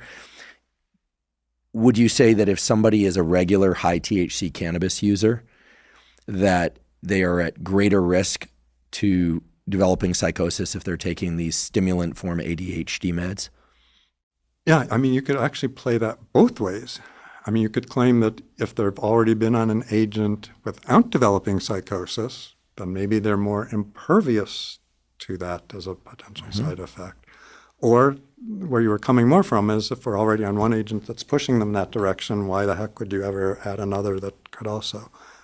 My approach clinically would be more, what do you think the marijuana is doing for you? And might it be more helpful to just clear that out of the picture before we add anything new onto it, but depending on what they say or don't say. So my reading of the data is very clear that there is some, there's, even at low THC, there's some risk. Is it, reefer madness that everyone who puffs a joint is freaking out? Clearly not. But again, it's much more potent than it was 10 years, or that was 70 years ago, I guess. Yeah, especially as I understand, we had an expert from the cannabis research community on in edible form in particular. It's harder for people to control the dosage, whereas when people use inhalation as the means to deliver, it seems like they kind of find the right plane without going overboard more often than with edibles. In any case, well, one other big factor is that CBD actually seems in some studies to have an antipsychotic effect. So, maybe strains of marijuana 50 years ago that had a whatever nature thought was a more balanced view had less of a risk. But now that you can get pure THC products and I'm sure you've highlighted that a big problem with this whole industry is even in Colorado, which 3 years ago was the state with the most close regulation and inspection, and almost a majority of what the labels say don't correlate with what you're really getting. So this is not a well-regulated industry, even though states are trying to regulate their industries. So you may not know what you're getting. CBD, again, may have some protective effects, so getting pure and higher potency THC may be particularly undesirable. So in my own YouTube podcast series, I've researched lots of subjects, and most of them I wind up saying, we don't have a lot of data on it, and there's not a lot of data on marijuana. It's the one subject I've actually changed my mind from reading what was out there. And for years, I would tell people, because being in San Francisco, even before the wave of legalization, lots of people were using it. Lots of people felt it helped them. And what I would tell them is the data we have, and these are from everyday users, is that there are measurable, the characteristic of the classic stoner has a grain of truth to it. So measurably lower motivation, poorer organization of thought, lower energy are strongly correlated with daily marijuana use. Why would anyone with ADHD want any of that going on? That seems like a perfect misfit or accentuating what's not working right. Over the years, though, I had a handful of people who would swear it worked better for them than stimulants, it worked better for them than the non-stimulant alternatives. Clearly not everybody. And when I looked at the data, there is actually some tiny studies. There are some that are funded by marijuana organizations, so that doesn't mean they're wrong, but it's harder to evaluate how objective they were. But there's some research that suggests there is some subsegment, and I don't think it's people with ADHD in general, but some subset of that population who may actually do better. And most of the time they were looking at marijuana rather than pure THC. And what I was going to say is there's probably at least 70 or 80 other psychoactive components to marijuana. Not most of them is in high concentration as the THC or CBD, but they're out there. Maybe they are more important even at lower concentrations. I've heard this, that for some people, cannabis can help them focus. And I'm certainly not one of those, but it certainly is interesting.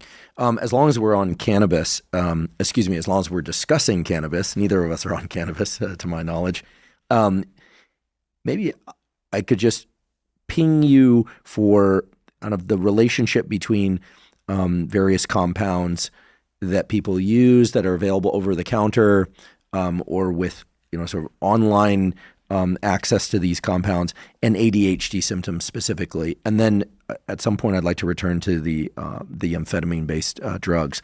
So let's just start with nicotine.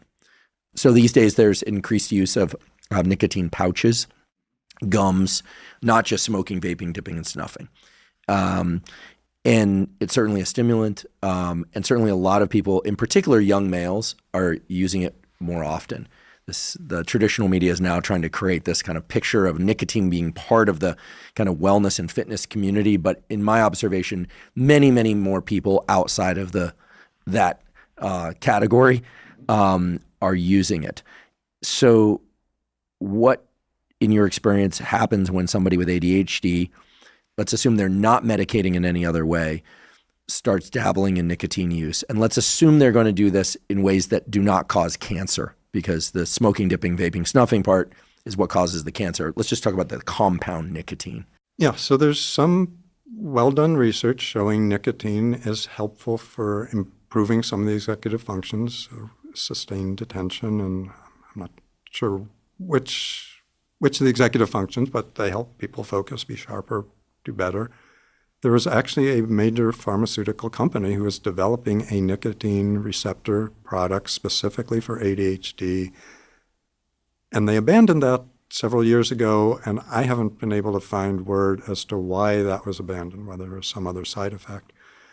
It's worth throwing out there that although nicotine in many ways acts like a stimulant, it actually is moderately unique. And I hate people who unique means one of a kind, so I can't modify it in any way. Unusual maybe not the only one, unusual in that it both arouses people and reduces anxiety simultaneously. Not too many. Most of our stimulants are, again, banging away at the sympathetic nervous system, and that's banging away on good arousal and bad arousal. So nicotine, again, seems to be both calming and helping alert or focus people. And as long as they're taking it in a way that's not clearly detrimental to their health, which smoking and vaping and probably chewing are, well, not probably, definitely are. And if it's affordable, because some of these products are pretty pricey, at least the chewing gums or the Nicorette that was used for helping people with smoking cessation. I have some people who feel that it's been an important and useful part of their regimen. I have some people, small numbers, who prefer it to any other medications.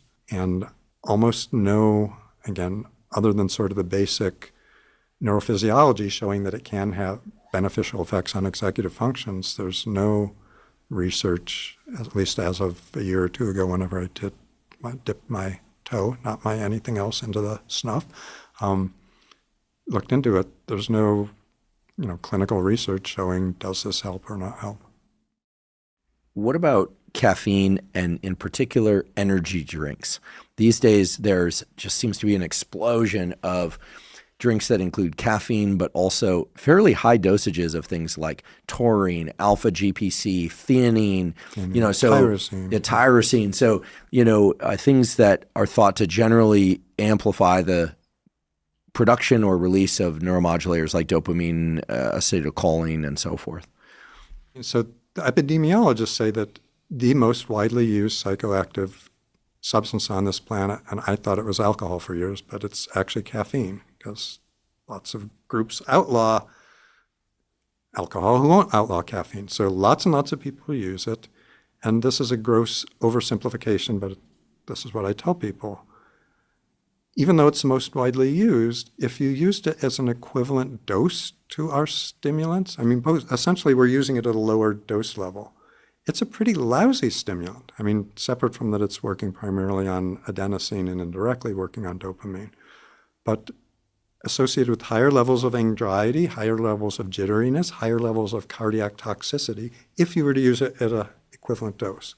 But most people are using it at a substantially lower dose. And the ADHD experts sort of historically have fallen into two different camps. Some of them have said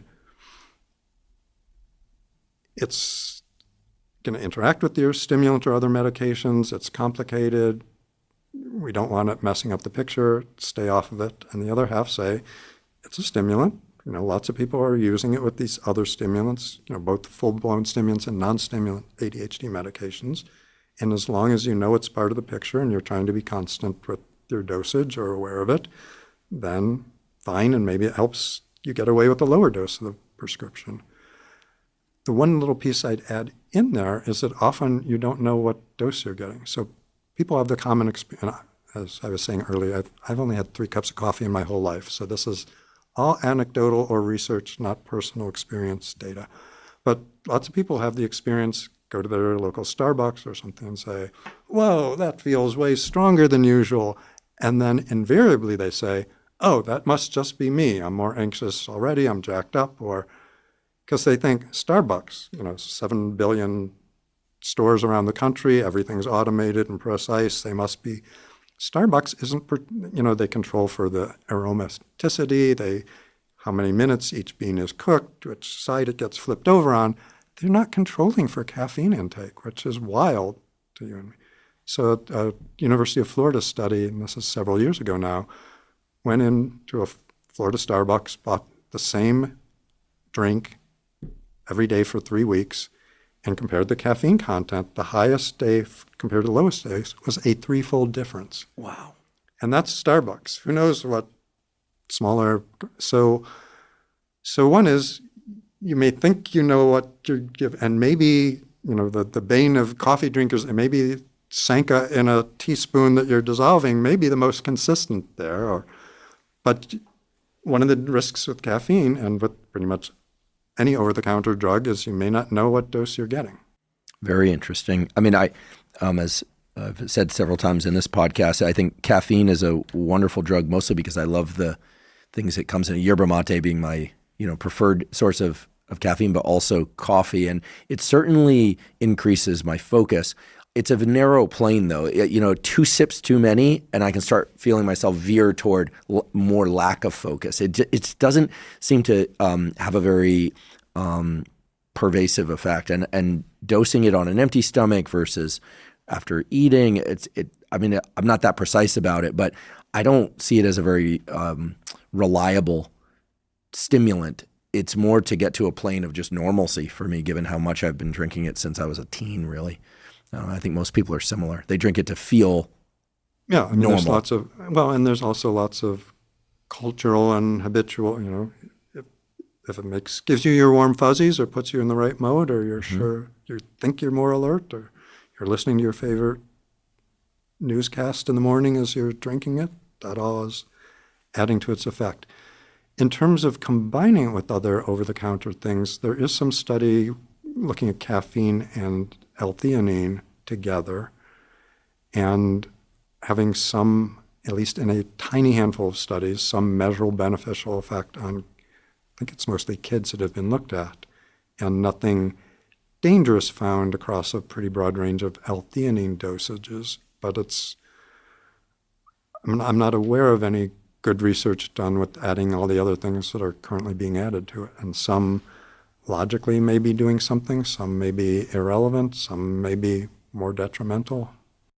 L-Theanine certainly is being added to a lot of caffeine-containing drinks because it seems to take the jitters of, and the assumption being that people can consume more of that drink as a consequence. There's a tiny bit of evidence that suggests it may both, dampen down, help with anxiety, but it may directly have some beneficial cognitive executive function benefits itself. Yeah, this is in keeping with the green tea hypothesis, which I believe green tea is enriched for theanine. You are somebody who, quite refreshingly to me, has talked not just about prescription drugs and behavioral tools for ADHD, but also, actually, I think years ago, you were the first person to first share with me the data about fish oil and the EPA omega-3s for depression. Those studies were starting to come out. We were talking about those studies. And nowadays, I think, while there's still a little bit of controversy out there about fish oils, I think most everybody believes that getting high-quality omega-3s from good, clean sources, including fish oil, is mostly beneficial. What about fish oil for ADHD in particular, and what threshold dosages are relevant here? So just as with the fish oil for cardiac benefits, there was a time period where the first few large, and they were pretty large, well-done studies, showed benefits for cardiovascular health. The more recent studies with fish oil haven't shown an effect or benefit. And strangely to me, and not very scientifically, the cardiology community sort of looks at the more recent ones and say, okay, that's what it is. Well, you have to reconcile all the data in the pool. The ADHD fish oil story is a little the opposite, and it's almost everything with ADHD. It's been kids that have been most strongly looked at. The first few studies with fish oil in kids didn't show any benefits at all, and then subsequently there have been several studies that looked at benefits. And again, and the field jumps to the second set without reconciling, well, how do we, do a good meta-analysis with everything in there? And I haven't looked closely enough to know, were there methodological differences, dosage differences, population differences that matter. I'd say unless you're taking so big a dose that you're probably at risk for heavy metal poisoning, which is a possible issue with big doses of fish oil. I mean, most of the recommendations are in the range that it seems, and I'd say that depression has been the most consistent field, and that doesn't mean every study there has been positive either, but the most consistent field for a mental health benefit or a health benefit. And there the recommendation is usually target about 1,000 milligrams of EPA, of eicosapentaenoic acid a day. if you're seeing some benefit, but it feels like that there's more room for improvement. So this is my I tell people, then you could probably double it reasonably. I mean, there were dramatic studies looking at fish oil for mania, people hospitalized with it, and they used dosages as high as 7,000 milligrams a day. To treat mania? Yeah. And that study, I think it was a Harvard area clinic that was doing it. The results were so dramatic that they ethically had to stop the study before its intended completion because the benefits seemed to be so robust in the fish oil group compared to that it was unethical to not put everyone on fish oil. That's a lot of fish oil. That's a lot of, yeah. You probably need to get it in liquid form to make it, so it wasn't so expensive. But I find this recency effect incredible that which you mentioned a few moments ago. That, and I think this is helpful for people to hear. Certainly, it is for me. We hear, studies over the years have explored fish oil for cardiac benefits, and then more recently, as I understand, these are have not been demonstrated, and there seems to be a focus on the recent studies as if the old ones don't exist. That's essentially what you described for both cardiac and ADHD. I think it's really important. We hear this with alcohol too. I've been involved in this debate. I don't care if people drink one way or the other, provided they take care of themselves and others. And if you're an alcoholic adult, don't drink. And if you're a kid, don't drink. But people want to drink a few drinks a week. I don't have a problem with it. But it's remarkable that every time a study comes out showing a mild benefit of moderate alcohol use, that seems to be the highlight, and then everything else is forgotten. And the inverse is also true. One would think that the meta-analyses would include as many good studies as possible, but I think it's important that people hear that that's not always the case. Just because there's a meta-analysis doesn't mean that it included all the relevant studies. So I'm just restating. Thank you. I make it a point to try and get 1 to 2 grams of EPA per day, just as a general mood. I'm not clinically depressed, but just to support my mood, to support focus, to support well-being, including cardiac function. So the other thing that I think is understudied with the fish oil issue is that, and it's a Harvard guy who has a proprietary brand of purified EPA that pushes it. So in nature, whether you're a whale or a human or a butterfly or maybe not insects, I'm not sure, that across the mammal, bird, reptile kingdom, the omega-3s are found in about a 2-to-1 ratio of EPA to DHA, icosapentaenoic acid to docosahexaenoic acid. And what I tell people is I think Mother Nature's probably smarter than any Harvard professor, and the brain particularly is high in brain membranes of DHA. So I don't see, some people seek out EPA purified or only EPA brands. That to me doesn't make a lot of sense. So I would say we can still do the numbering based on about 1,000 milligrams of EPA, but don't worry that you're getting about 300, 400 milligrams of DHA, and probably that's better for you. I'd like to take a quick break and acknowledge one of our sponsors, Mateina. Mateina makes loose leaf and ready-to-drink yerba mate. Now, I've often discussed yerba mate's benefits, such as regulating blood sugar, its high antioxidant content, the ways it can improve digestion, and its possible neuroprotective effects. It's for all those reasons that yerba mate is my preferred source of caffeine. I also drink yerba mate because I simply love the taste. And while there are a lot of different choices out there of yerba mate drinks, my personal favorite, far and away, is Mateina. It's made of the highest quality ingredients, which gives it a really rich but also a really clean taste, so none of that tannic aftertaste. In fact, given how absolutely amazing Mateina tastes and their commitment to quality, I decided to become a part owner in the company last year. In particular, I love the taste of Mateina's canned zero-sugar cold brew yerba mate, which I personally helped develop. I drink at least 3 cans of those a day now. I also love their loose leaf Mateina, which I drink every morning from the gourd. So I add hot water and sip on that thing, and I'll have some cold brews throughout the morning and early afternoon. I find it gives me terrific energy all day long, and I'm able to fall asleep perfectly well at night, no problems. If you'd like to try Mateina, you can go to drinkmateina.com/Huberman. Right now, Mateina is offering a free 1-pound bag of loose leaf yerba mate tea and free shipping with the purchase of 2 cases of their cold brew yerba mate. Again, that's drinkmateina.com/Huberman to get a free bag of yerba mate loose leaf tea and free shipping. You're one of the first people that I ever heard discuss the gut microbiome and ADHD. this is me giving you credit for being way ahead of your time. I don't know how you are at receiving praise, especially on camera and with microphones, but I just want to say that, it was over a decade ago that I heard from you about EPA and fish oil for depression and other things, about circadian rhythms, an area that I'm familiar with, and just the critical importance of circadian health for everything that we're talking about today and more, and on and on. And so, again, thank you for raising these points, even if they turn out to be minor effects. Mm-hmm. I think nowadays we hear about the gut microbiome.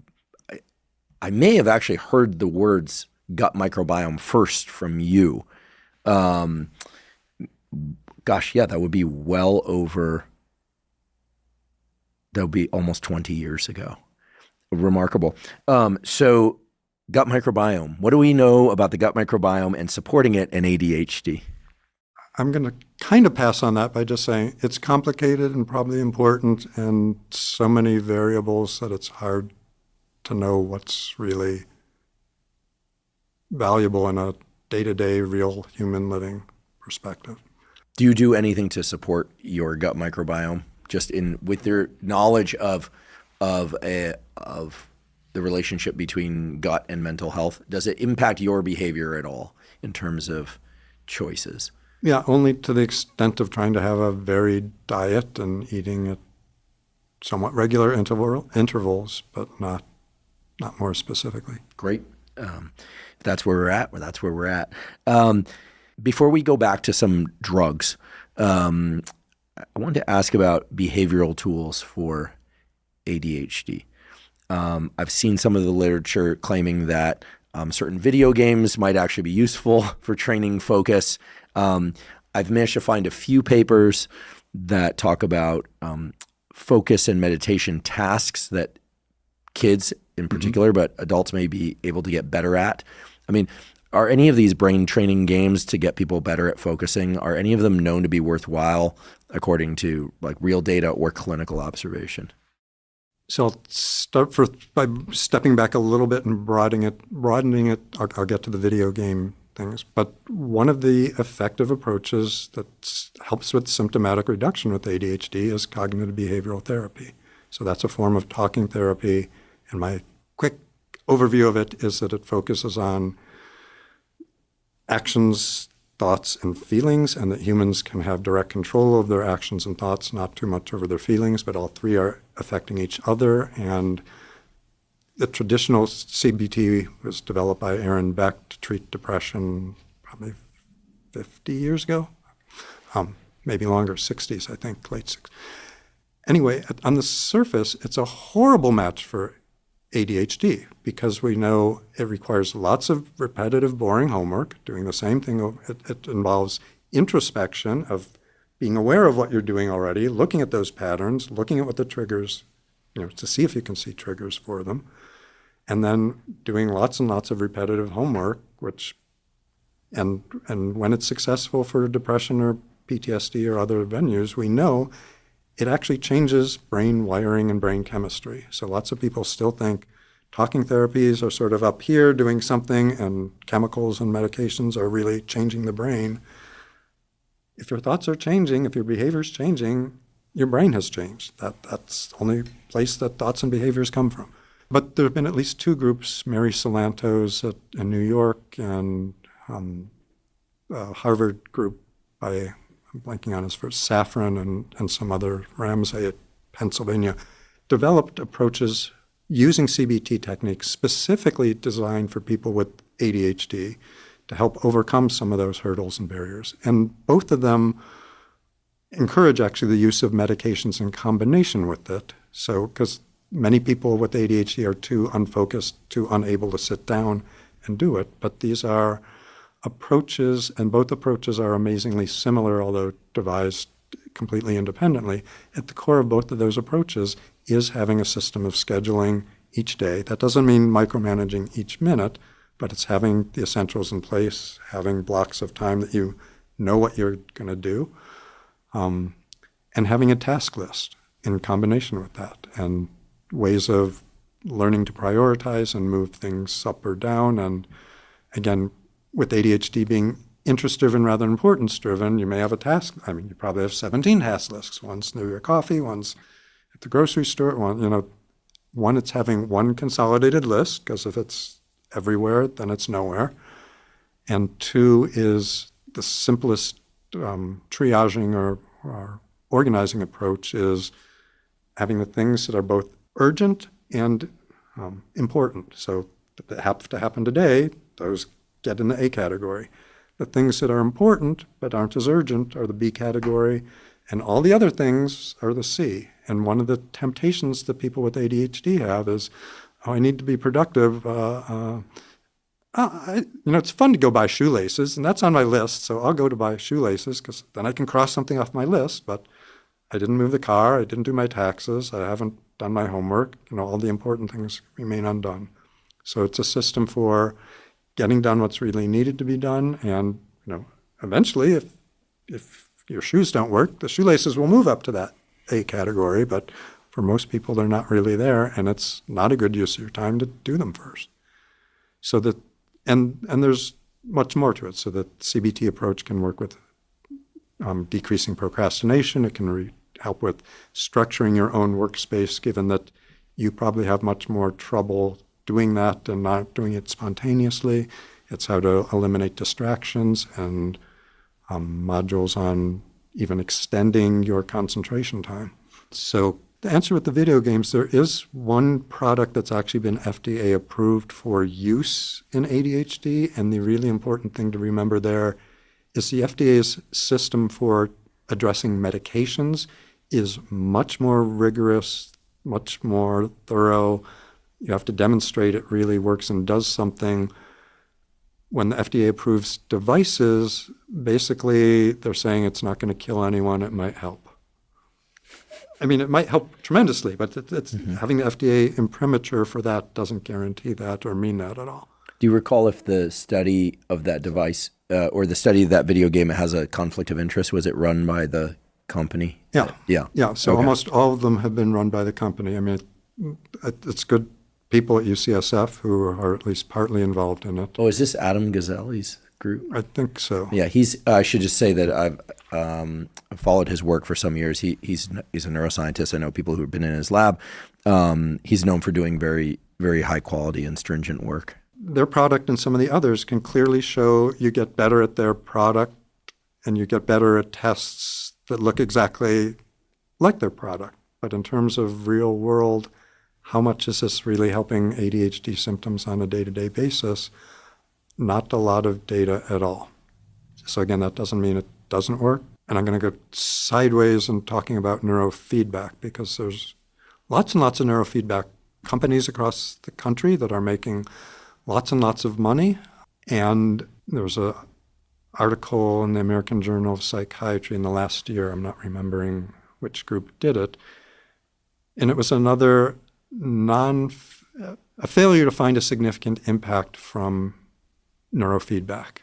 And again, I'm not saying it doesn't have an effect, but I've had lots of people writing me, should I keep spending hundreds of dollars each week because my insurance isn't covering this? And the doctor's saying, oh, maybe 20 more episodes will retrain your brain.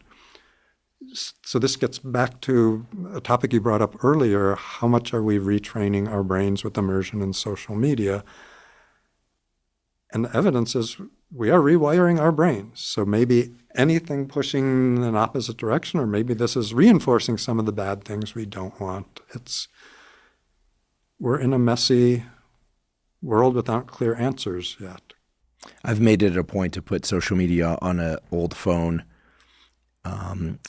So those apps are only on that phone. I don't even know the number to that phone. If I need to post something, I airdrop it onto that phone. And this has helped tremendously in segregating that activity and limiting it. It also means that if people send me something which would otherwise direct me to social media, it's much more difficult for me to go look it up. It's helped tremendously. I just pass it on because it's one of the things that's really allowed me to restrict my social media time and yet still be in keeping with the fact that I think social media has its uses. I post there, et cetera. Yes, so getting back to the scheduling, I mean, what I recommend to people, and one of my weaknesses, I don't know the specific apps, but there are apps that will help shut you out of Facebook or Discord or TikTok or whatever it is. If you can't exert your own willpower, which again is harder to do if you have ADHD, and if the app approach doesn't work, the next level up is there are all sorts of companies making lock boxes and physical devices where you can lock yourself out of your device for certain hours of the day. And I think that's a good idea for lots of people. I do too. And I think it also helps, at least in my experience, to do things that are very different than social media as well, but still consuming content. So I make it a point to read from an actual physical book a bit each day or night. Also because I was raised doing that and writing by hand. It's just sort of in keeping with the way that my brain was wired. So maybe that's more specific to me and my generation. But I find that when I'm doing those other activities, when I go onto social media, it feels more like a departure from the rest of life as opposed to the other way around. But that's a good sign for preserving. I'd like to talk about some compounds that are not so typical, meaning some people may have heard of these, but most people probably haven't, and they are somewhat novel to me. The first one is guanfacine. What is guanfacine and why is it sometimes used for ADHD? So guanfacine and a related drug called clonidine, which can be confused with Klonopin and others. So clonidine and guanfacine are both alpha-2 agonists, so they work on a subset of the norepinephrine system. They're both originally antihypertensive for lowering blood pressure, and it was actually studies first in clonidine that suggested this could be helpful with people with ADHD, and I think it was just a serendipitous initial discovery. It wasn't seeking out its mode of action to see if that really worked. One difference between the two of them is clonidine jumps off the norepinephrine alpha-2 receptor really quickly. And for people who skip a dose with their blood pressure medication or stop abruptly, it's not uncommon to have rebound hypertension, and not just mild, but way higher than what you're being originally treated for, to dangerous levels. Guanfacine leaves the receptors more slowly, and there have been formal studies trying to see if this is a problem or issue there. And particularly given that people with ADHD forget their medication or run out and don't fill it in time or just don't remember to take it, the rebound hypertension does not seem to be nearly as common with guanfacine, and that's part of why the research has moved more towards the guanfacine.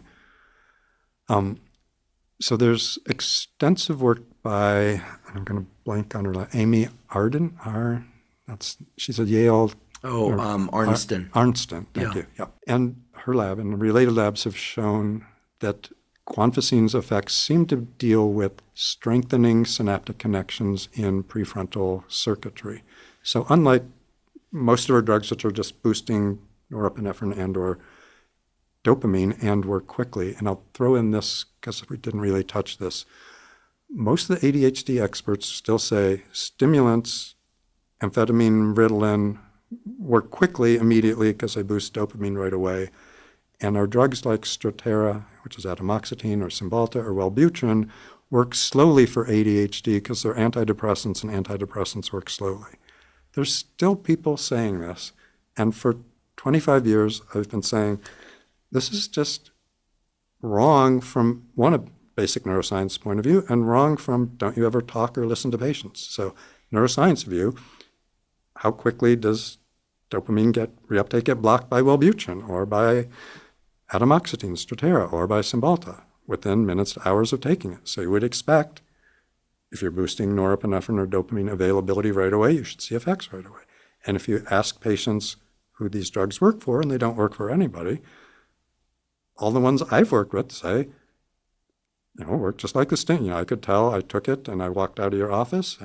And one guy I have who loves Cymbalta said, I took it in your office and I wasn't sure it was working, and I got downtown to work 15, 20, maybe a half hour later, and there was this guy coming at me on a skateboard on the sidewalk. And I know in my normal ADD state, I would have just been flooded and not be able to process, and I could just step out of the way. So, it worked that quickly and dramatically. So that's the aside. So jumping back, guanfacine seems to work slowly. So the synaptic strengthening, building, and it seems to be the alpha-2 receptors that are on neurons that receive glutamate is their primary input.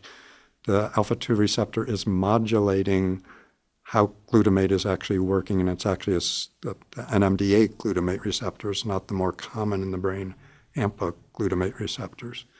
No, that's an important point. I'll just quickly throw in, if I may, that the NMDA, the N-methyl-D-aspartate glutamate receptors, are the ones that typically are associated with synaptic plasticity, although, so are the AMPA receptors can do that too. But what Dr. Kruse is referring to is the fact that guanfacine, indirectly modulates those pathways. So the longer duration to get the effect, it sounds like could be at least partially explained by a real change in neural wiring, as opposed to with you use Cymbalta and Wellbutrin as examples of fast changes in neurotransmitters and neuromodulators that led to this very quick effect in this patient that left your office, got downtown, and was already experiencing effect. Put differently, sounds like guanfacine and clonidine, not to be confused with Klonopin, clonidine could help ADHD, but might take longer for the effects to manifest than the other drugs that we typically hear about. Yeah, so most often it takes 2, 3, 4 weeks. And because with the stimulants, you see effects right away. It's reinforcing it, and stimulants often, in addition to having effects on concentration, attention, other, do boost energy for most people, do boost mood for most people. And can improve sleep if they're not taken too close to sleep, yeah. Guanfacine's most common side effect tends to be sedating. So most people take it at nighttime, which is like, why are you taking a sedating nighttime medication for your ADHD? It's because it works slowly, indirectly. So Intuniv, the brand name extended release guanfacine, was approved in kids, because again, most of the research on ADHD is still in kids, for treating ADHD as a solo agent. It clearly works in adults as well. And even before Intuniv was approved, there were a handful of studies with either immediate release guanfacine or extended release guanfacine. In the studies so far, the results aren't distinguishable. They both seem to work. So clinically, because it's much cheaper, I actually use immediately release form and all at bedtime. And again, because it's my impression, and it probably don't have an N that's big enough to do a rigorous study, is the sedating effects are relegated to the nighttime and people are feeling okay during the daytime. Some of the rationale with the extended release is you're sort of smearing it over a longer time, so it should be less sedating. But depending on the time curve and how it works, you could actually wind up with being more uniformly sedated day and night with the extended release. So I've seen good results in some people. I've had many who either didn't work or they didn't perceive a result, because again, some part for some people of the stimulant benefit is I can feel it, I know it's working. So the majority, at least in terms of prescription searches and what clinics tend to do, it looks like most people who are on guanfacine are on it in combination with either a stimulant or a norepinephrine or dopamine promoting agent. Let's talk about modafinil and armodafinil by extension. We hear about modafinil a lot in communities like the tech community and communities where people are trying to, quote unquote, cognitively enhance. What is modafinil? What does it do? What doesn't it do? How might it be useful for ADHD? So we're going to jump back to your issue with the recency in science and how to incorporate things. So modafinil was a drug developed by a French company and approved there and used for decades, for maybe a decade before it came to the U.S. 35 years ago. And at the time, all the research showed that it was an orexin receptor agonist. Now works on the orexin. The hypocretin-orexin system, right. So boosting activity, but not working like all of our stimulant alerting drugs, which are working on primarily norepinephrine systems. So it was called the nonstimulant stimulant. Now most of the pharmacology literature refers to it as a dopamine-acting drug, and there's some people are debating whether it's orexin that it's working via or dopamine.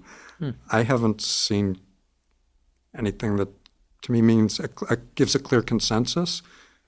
So I stick with the orexin because that's where I was taught. So orexin, getting back to the sleep-wake in the brain and arousal, as I describe it, there's two ways to wake up in the morning.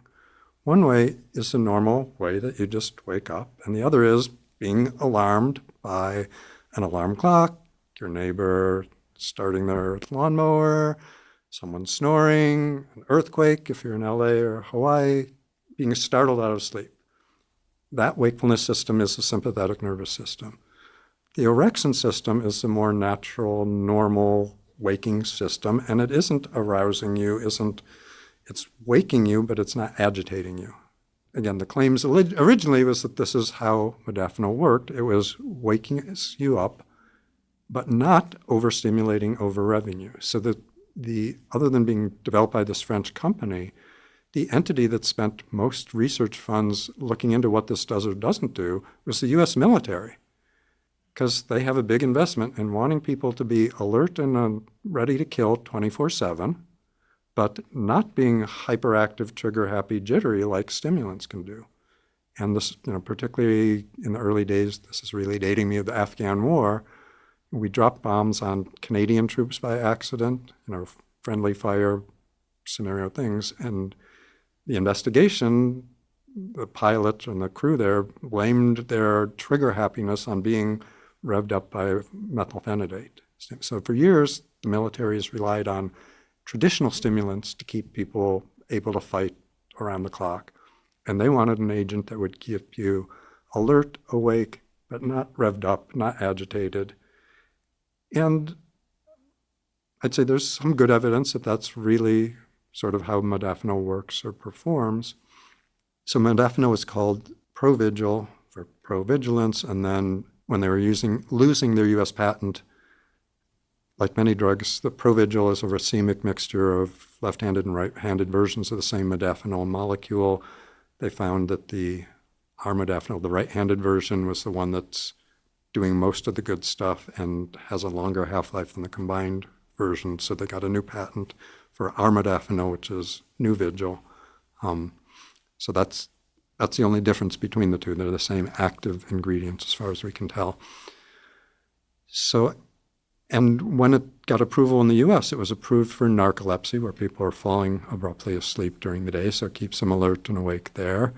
It also got approval for circadian sleep shift work disorder, where because you're on a shift schedule, you're sleeping weirdly. And it got approval for daytime sleepiness from sleep apnea. But even at that time when it was approved, there were dozens of studies that showed, regardless of why you were sleepy, whether it was sedating medication, whether you had lupus or MS, whether you had some other condition, it works pretty well for keeping people alert and awake. So more than keeping alert and awake, there does seem to be evidence that it helps with some of the executive functions of attention, concentration.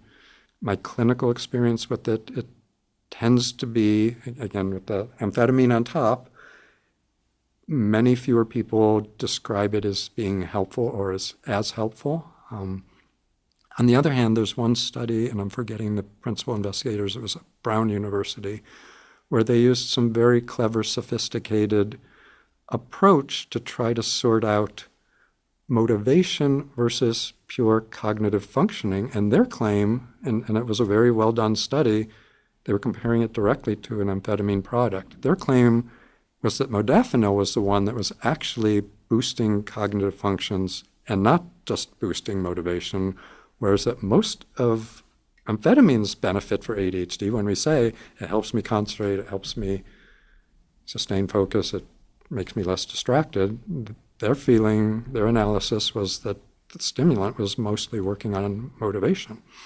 It's a controlled substance, but not the same schedule as amphetamine and Ritalin, so it's easier for some prescribers to prescribe. Even though it's the non-stimulant stimulant, and I'd say most people do experience, I feel more alert or awake or better, but I don't feel revved up. About 10 to 15% of people that I've worked with, and others have written about it, so I don't think it's unique, will feel revved up when they take it the first few times. And invariably, the people I've worked with have said, this feels like bad speed, including people who haven't too, who never even took speed. So I don't know why they came up. I mean, it's just weird that people come up with the same terms. But my interpretation is that for some people, this novel substance, primarily maybe tacking into the orexin system, is serving as a signal, kind of like a panic attack does, that there's something weird, something different, we're being revved up, and that it's, I think, secondarily triggering the sympathetic system. Because for most of those people, within a few trials, within a few days, they no longer had that over-revved effect. And again, the important piece for alerting people to that is if they're expecting taking this, I'm not going to feel over-roused and over-agitated, and they do, then they're even less prepared and more freaked out. Even though I've never tried modafinil, Provigil, that people that I know who have, and I know one who has for treatment of real narcolepsy, so he's narcoleptic, but others who have take it for ADHD and for work focus and cognitive enhancement. People who take modafinil and armodafinil really like it. I don't know if it has any reinforcing property, but today is the first that I've heard that it has this dopaminergic aspect, but they seem to really like it and rely on it. Have you seen a kind of a dependence form? I mean, it is a controlled substance because some people are worried about the potential. And there was a woman Olympic athlete 15 years ago who had modafinil and said she had narcolepsy. I don't know, but was disqualified from the Olympics because of it. Whether it has any real performance-enhancing effects is not clear. It was available in France for a decade, at least, before it came to the U.S., and they didn't see any rates of substance abuse or problems.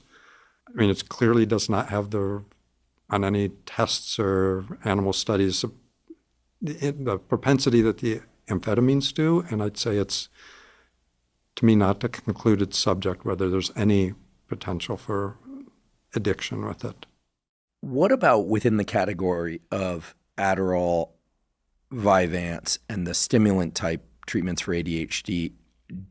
I don't want to say what are your go-to favorites because that makes it sound very non-clinical. But what are the general trends that you've observed and that others have observed clinically or in any studies about preference for long-acting drugs versus shorter-acting drugs?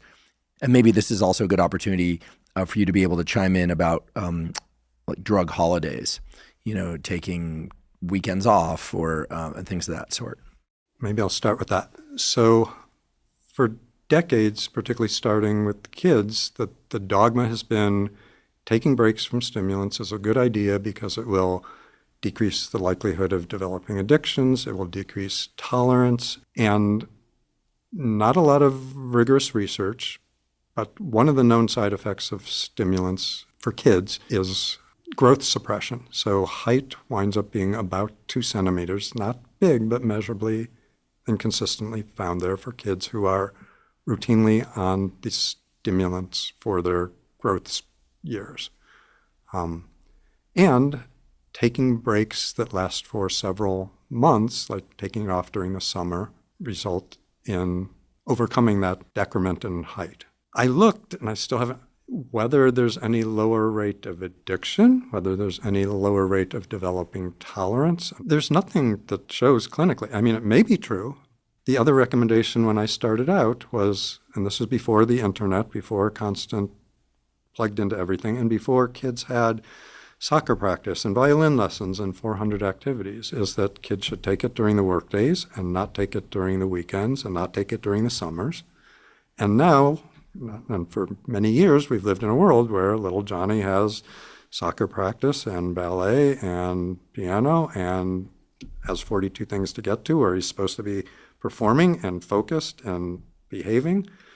So the sort of excuse you could have downtime has diminished in many communities. And again, whether there's actual benefits to that or not, other than for the height decrement, which again, there is evidence that taking long breaks, but probably not short breaks, mitigates that. I haven't seen any evidence clearly showing a benefit. That doesn't mean it's not there. Nobody has really studied it rigorously. Sort of related to that, you asked the question about short-acting versus long-acting, and there's differences in the realm of what's clinically helpful or useful, and then there's the issue of risks or side effects. So again, one of the claims is that part of what makes a drug more addictive is not just the level it reaches, but how quickly it's going in and out, and that the short-acting drugs may predispose someone to higher rates of addiction. There are at least occasionally some people arguing on the other side that saturating the receptors for longer periods of time but high doses with a long, extended release version, that may actually be more of a risk. But I'd say there's more concern, I think, in the basic science community from the immediate release. And there's a tiny bit of data, but part of it overall is that we talked earlier about global rates of addiction to any substance.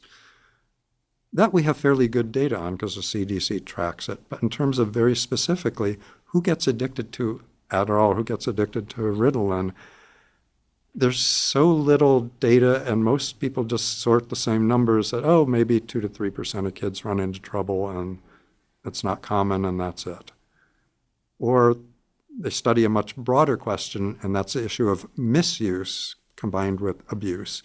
And misuse, by the research definitions, means anyone who didn't use their drug exactly as prescribed, which means if you're taking a short-acting Ritalin and it says take it one every 6 hours apart during the day, and you acknowledge taking it on one day, 8 hours difference, you're classified as a misuser by those studies. I mean, I'm being maybe a little ridiculous because most of the exceptions aren't that narrow, but there's a big blurring in the research, particularly coming from the people who are worried about addiction. I mean, we should be worried about addiction, but we shouldn't be overreacting or pretending it's a problem among those where that, I would say, is not addiction. That's not abuse. That's not using it as directed. But people with ADHD, by their very nature, are not going to use things as directed, either because they forgot or weren't organized enough to get it on time, or forgot what you said in the office, even though you wrote it down because they lost a sheet of paper it's written down on. So getting back to patients' experience of it. So the advantages of the immediate release is they tend to work quickly. You can feel it going in. It's easily, most people, there's a lot of individual variability, but let's say in the 6 to 8 hour range will get benefit. Some shorter, some immediate release lasts all day. But you know when it's on, you know when it's off. If you forget to take your medicines in the morning, but you know you have a presentation at 3 that afternoon, you could take it at 2 and still be able to sleep that night. So it allows more flexibility. It allows more pinpointing of optimizing it for points of the day you want to be using it. Some people philosophically say that in itself is wrong or bad, that you should be absolutely steady and constant, because what we're trying to do is be consistent and reproducible. And others would say we're trying to treat individuals who have different demands on them and have different patterns during their day. So there are different philosophies about what's better or worse. One of the big downsides of the immediate release, though, is not only does it go in quickly, it tends to go off quickly. And most people, not all, but most experience some withdrawal as it's going off. And although when we're using this for ADHD, we focus on the cognitive executive function benefits, the focus, the attention, the concentration, and people can experience that. Many people who weren't even aware of it increasing their energy feel my energy is crashing as I go off of it. Or many people who weren't aware that it was actually elevating mood to any extent feel, oh my God, I'm crashing and I'm crying and cranky and miserable now. And with the extended release versions, most of them go in more gradually, so it can be harder to detect. They last a longer period of the day. And most of them go out much more gradually at the end of the day. The one I like the most, or for a long-acting amphetamine product, is Vyvanse. And Vyvanse was designed as a slow-release product It was designed specifically to be unattractive to drug abusers. So Vyvanse chemically links the dextroamphetamine molecule to lysine, one of the amino acids. It's a basic component of proteins and 20 essential amino acids. And if you snort it or inject it, you have an inactive prodrug. You have the lisdexamphetamine.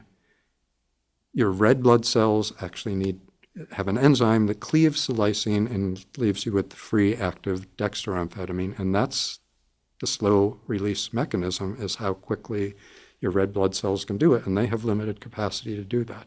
So although they designed it to be a anti-drug abuse drug, it actually turns out to be one of the sort of most consistently, evenly entering the body. For some people, it goes in so slowly that they say, I don't feel it. And also, towards the end of the day, one of the best in terms of not falling off abruptly.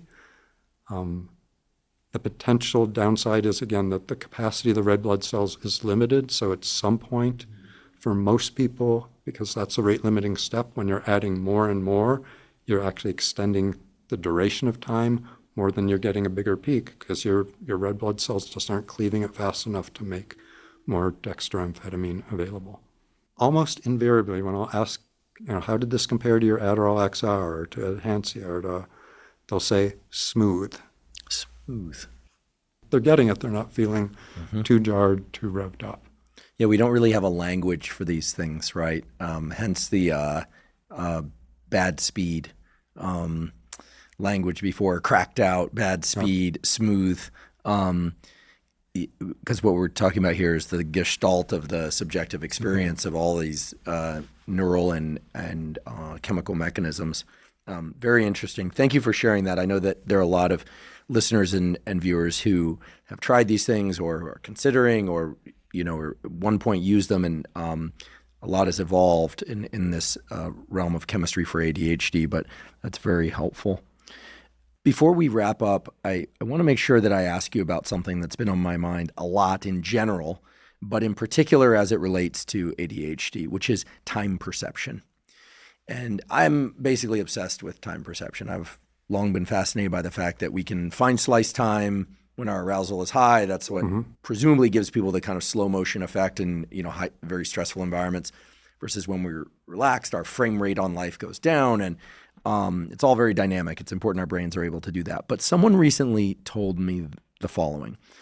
Her partner has ADHD, and she said that the big rescue to their relationship came when they together read a book about ADHD, and something in there read something like this, that people without ADHD keep track of time, whereas people with ADHD don't, but they do know the difference between now and not now. But they're not tracking time. They know that what they're doing in the moment is not what they're going to be doing later or what they did in the past, but they're not tracking time the same way. And I think this ties back to this interest-based attention system. What do we know about time perception in ADHD? And by extension, do you think that these drugs are working in part to change time perception? Good question. So I'd say there's two different angles, and the one that's easier to objectively measure is putting people in a lab, and there's a simple test, a time perception test, and you interrupt them after a certain period. Say you're going to be estimating how long you're left without interruption, and people with ADHD measurably they're consistently inconsistent. So it's not that they perpetually underestimate or overestimate, but they are estimating incorrectly much more often than people without ADHD. So there's something at a basic time processing level that's aberrant there. But there's also getting, the real world aspect of not paying attention to cues or not noticing other people have left the room or not being distracted, which compounds the situation. And it's also interesting to the extent to which many people aren't. So I often ask, even though it's not one of the 18 symptoms, are you chronically late to them? And particularly people who show up late to my office time after time. So one of my favorite quotes is this person who, the session before, we had been talking that her boss was giving her threatening notices because she had come in 2 hours late one day, and she had all sorts of good excuses of why she couldn't get out the door. And we were talking, are you regularly late? No. And I said, well, why was the boss so upset? And then I asked, well, when is the expectation? This is pre-COVID, pre-working from. When is the expectation you're there? When do you usually show up? Oh, well, the office starts at 9, and I'm usually there by 9:15, 9:20. That's not late. In her mind, it wasn't late. So, and so when you ask a question, are you routinely late? You're going to get meaningless information on your little checklist unless you know what that means to the individual. So the second part of the question, I'm sure it's been done, and I don't have the answer, whether stimulants or other drugs measurably improve time perception in that laboratory situation of just, can you estimate how much time has elapsed? I should know that, but I don't have that on top of my. And the more global question of how central that's sort of the time aspect of organization of thoughts and attention is to the content of disorganization. I mean, there are some research groups, I think it's mainly a Danish group, who's feeling that ADHD is primarily a circadian rhythm disruption, that's the central neurologic issue at play. And there's I got to do work in the early 80s on bright light therapy for winter depression, which has a measurable impact as strong as medication, but there was 1 or 2 studies done on individuals with ADHD without any seasonal depression, without any depression at all, and just those same bright lights showing them, a dose of bright lights early in the morning measurably improved a broad range of ADHD symptoms. And the claim was that was working because it was helping resynchronize internal rhythms which are out of sync in ADHD. Whether that's exactly the same thing you were getting at, but certainly if you have, even though we have a sort of master clock in the suprachiasmatic nucleus, we also have clocks throughout our body, and they're talking and interacting and ostensibly synchronized and working with each other. But it could well be that for many people they're not, and that getting that to work is essential. Thank you for those reflections. And really, I want to say thank you on behalf of myself and everyone listening and watching for doing the work you do. You were invited here today because you have an absolutely encyclopedic understanding and knowledge of ADHD and the clinical treatments. And I've watched your YouTube channel, and we'll provide links to all your various resources. I'm looking forward to your upcoming book, however long it takes. I'm sure it'll be spectacular. When you talk about ADHD, you're able to do it from so many different angles: behavioral, supplement-based, nutrition, life organizational aspects, and of course the medication, the pharmacology, the neuroscience, and the ways that those different nodes interact with one another, because of course they do. So I just want to be absolutely clear how grateful we are for you for sharing all this knowledge. A lot of people struggle with attention issues, regardless of whether or not they have a full-blown ADHD or not. A lot of people have been treated for it. Some people are still wondering if they should be or not. And so today's discussion was nothing short of spectacular. So on behalf of everybody, I want to just thank you for doing what you do and for coming here to educate us. Thank you so much. Thanks. I'm gobsmacked. Thank you for joining me for today's discussion with Dr. John Kruse. To learn more about his work, please see the links in the show note captions. If you're learning from and or enjoying this podcast, please subscribe to our YouTube channel. That's a terrific zero-cost way to support us. In addition, please click follow for the podcast on both Spotify and Apple. And on both Spotify and Apple, you can leave us up to a 5-star review. If you have questions for me or comments about the podcast or guests or topics you'd like me to consider for the Huberman Lab podcast, please put those in the comments section on YouTube. I do read all the comments. Please also check out the sponsors mentioned at the beginning and throughout today's episode. That's the best way to support this podcast. For those of you that haven't heard, I have a new book coming out. It's my very first book. It's entitled Protocols, an Operating Manual for the Human Body. This is a book that I've been working on for more than 5 years, and that's based on more than 30 years of research and experience. And it covers protocols for everything from sleep to exercise to stress control, protocols related to focus and motivation. And of course, I provide the scientific substantiation for the protocols that are included. The book is now available by presale at protocolsbook.com. There you can find links to various vendors. You can pick the one that you like best. Again, the book is called Protocols, an operating manual for the human body. If you're not already following me on social media, I am Huberman Lab on all social media platforms. So that's Instagram, X, formerly known as Twitter, Facebook, LinkedIn, and Threads. And on all those platforms, I discuss science and science-related tools, some of which overlaps with the content of the Huberman Lab podcast, but much of which is distinct from the content on the Huberman Lab podcast. Again, that's Huberman Lab on all social media platforms. And if you haven't already subscribed to our Neural Network newsletter, the Neural Network newsletter is a zero-cost monthly newsletter that includes podcast summaries as well as what we call protocols in the form of 1 to 3 page PDFs that cover everything from how to optimize your sleep, how to optimize dopamine, deliberate cold exposure. We have a foundational fitness protocol that covers cardiovascular training and resistance training. All of that is available completely zero cost. You simply go to hubermanlab.com, go to the menu tab in the top right corner, scroll down to newsletter, and enter your email. And I should emphasize that we do not share your email with anybody. Thank you once again for joining me for today's discussion with Dr. John Kruse. And last, but certainly not least, thank you for your interest in science.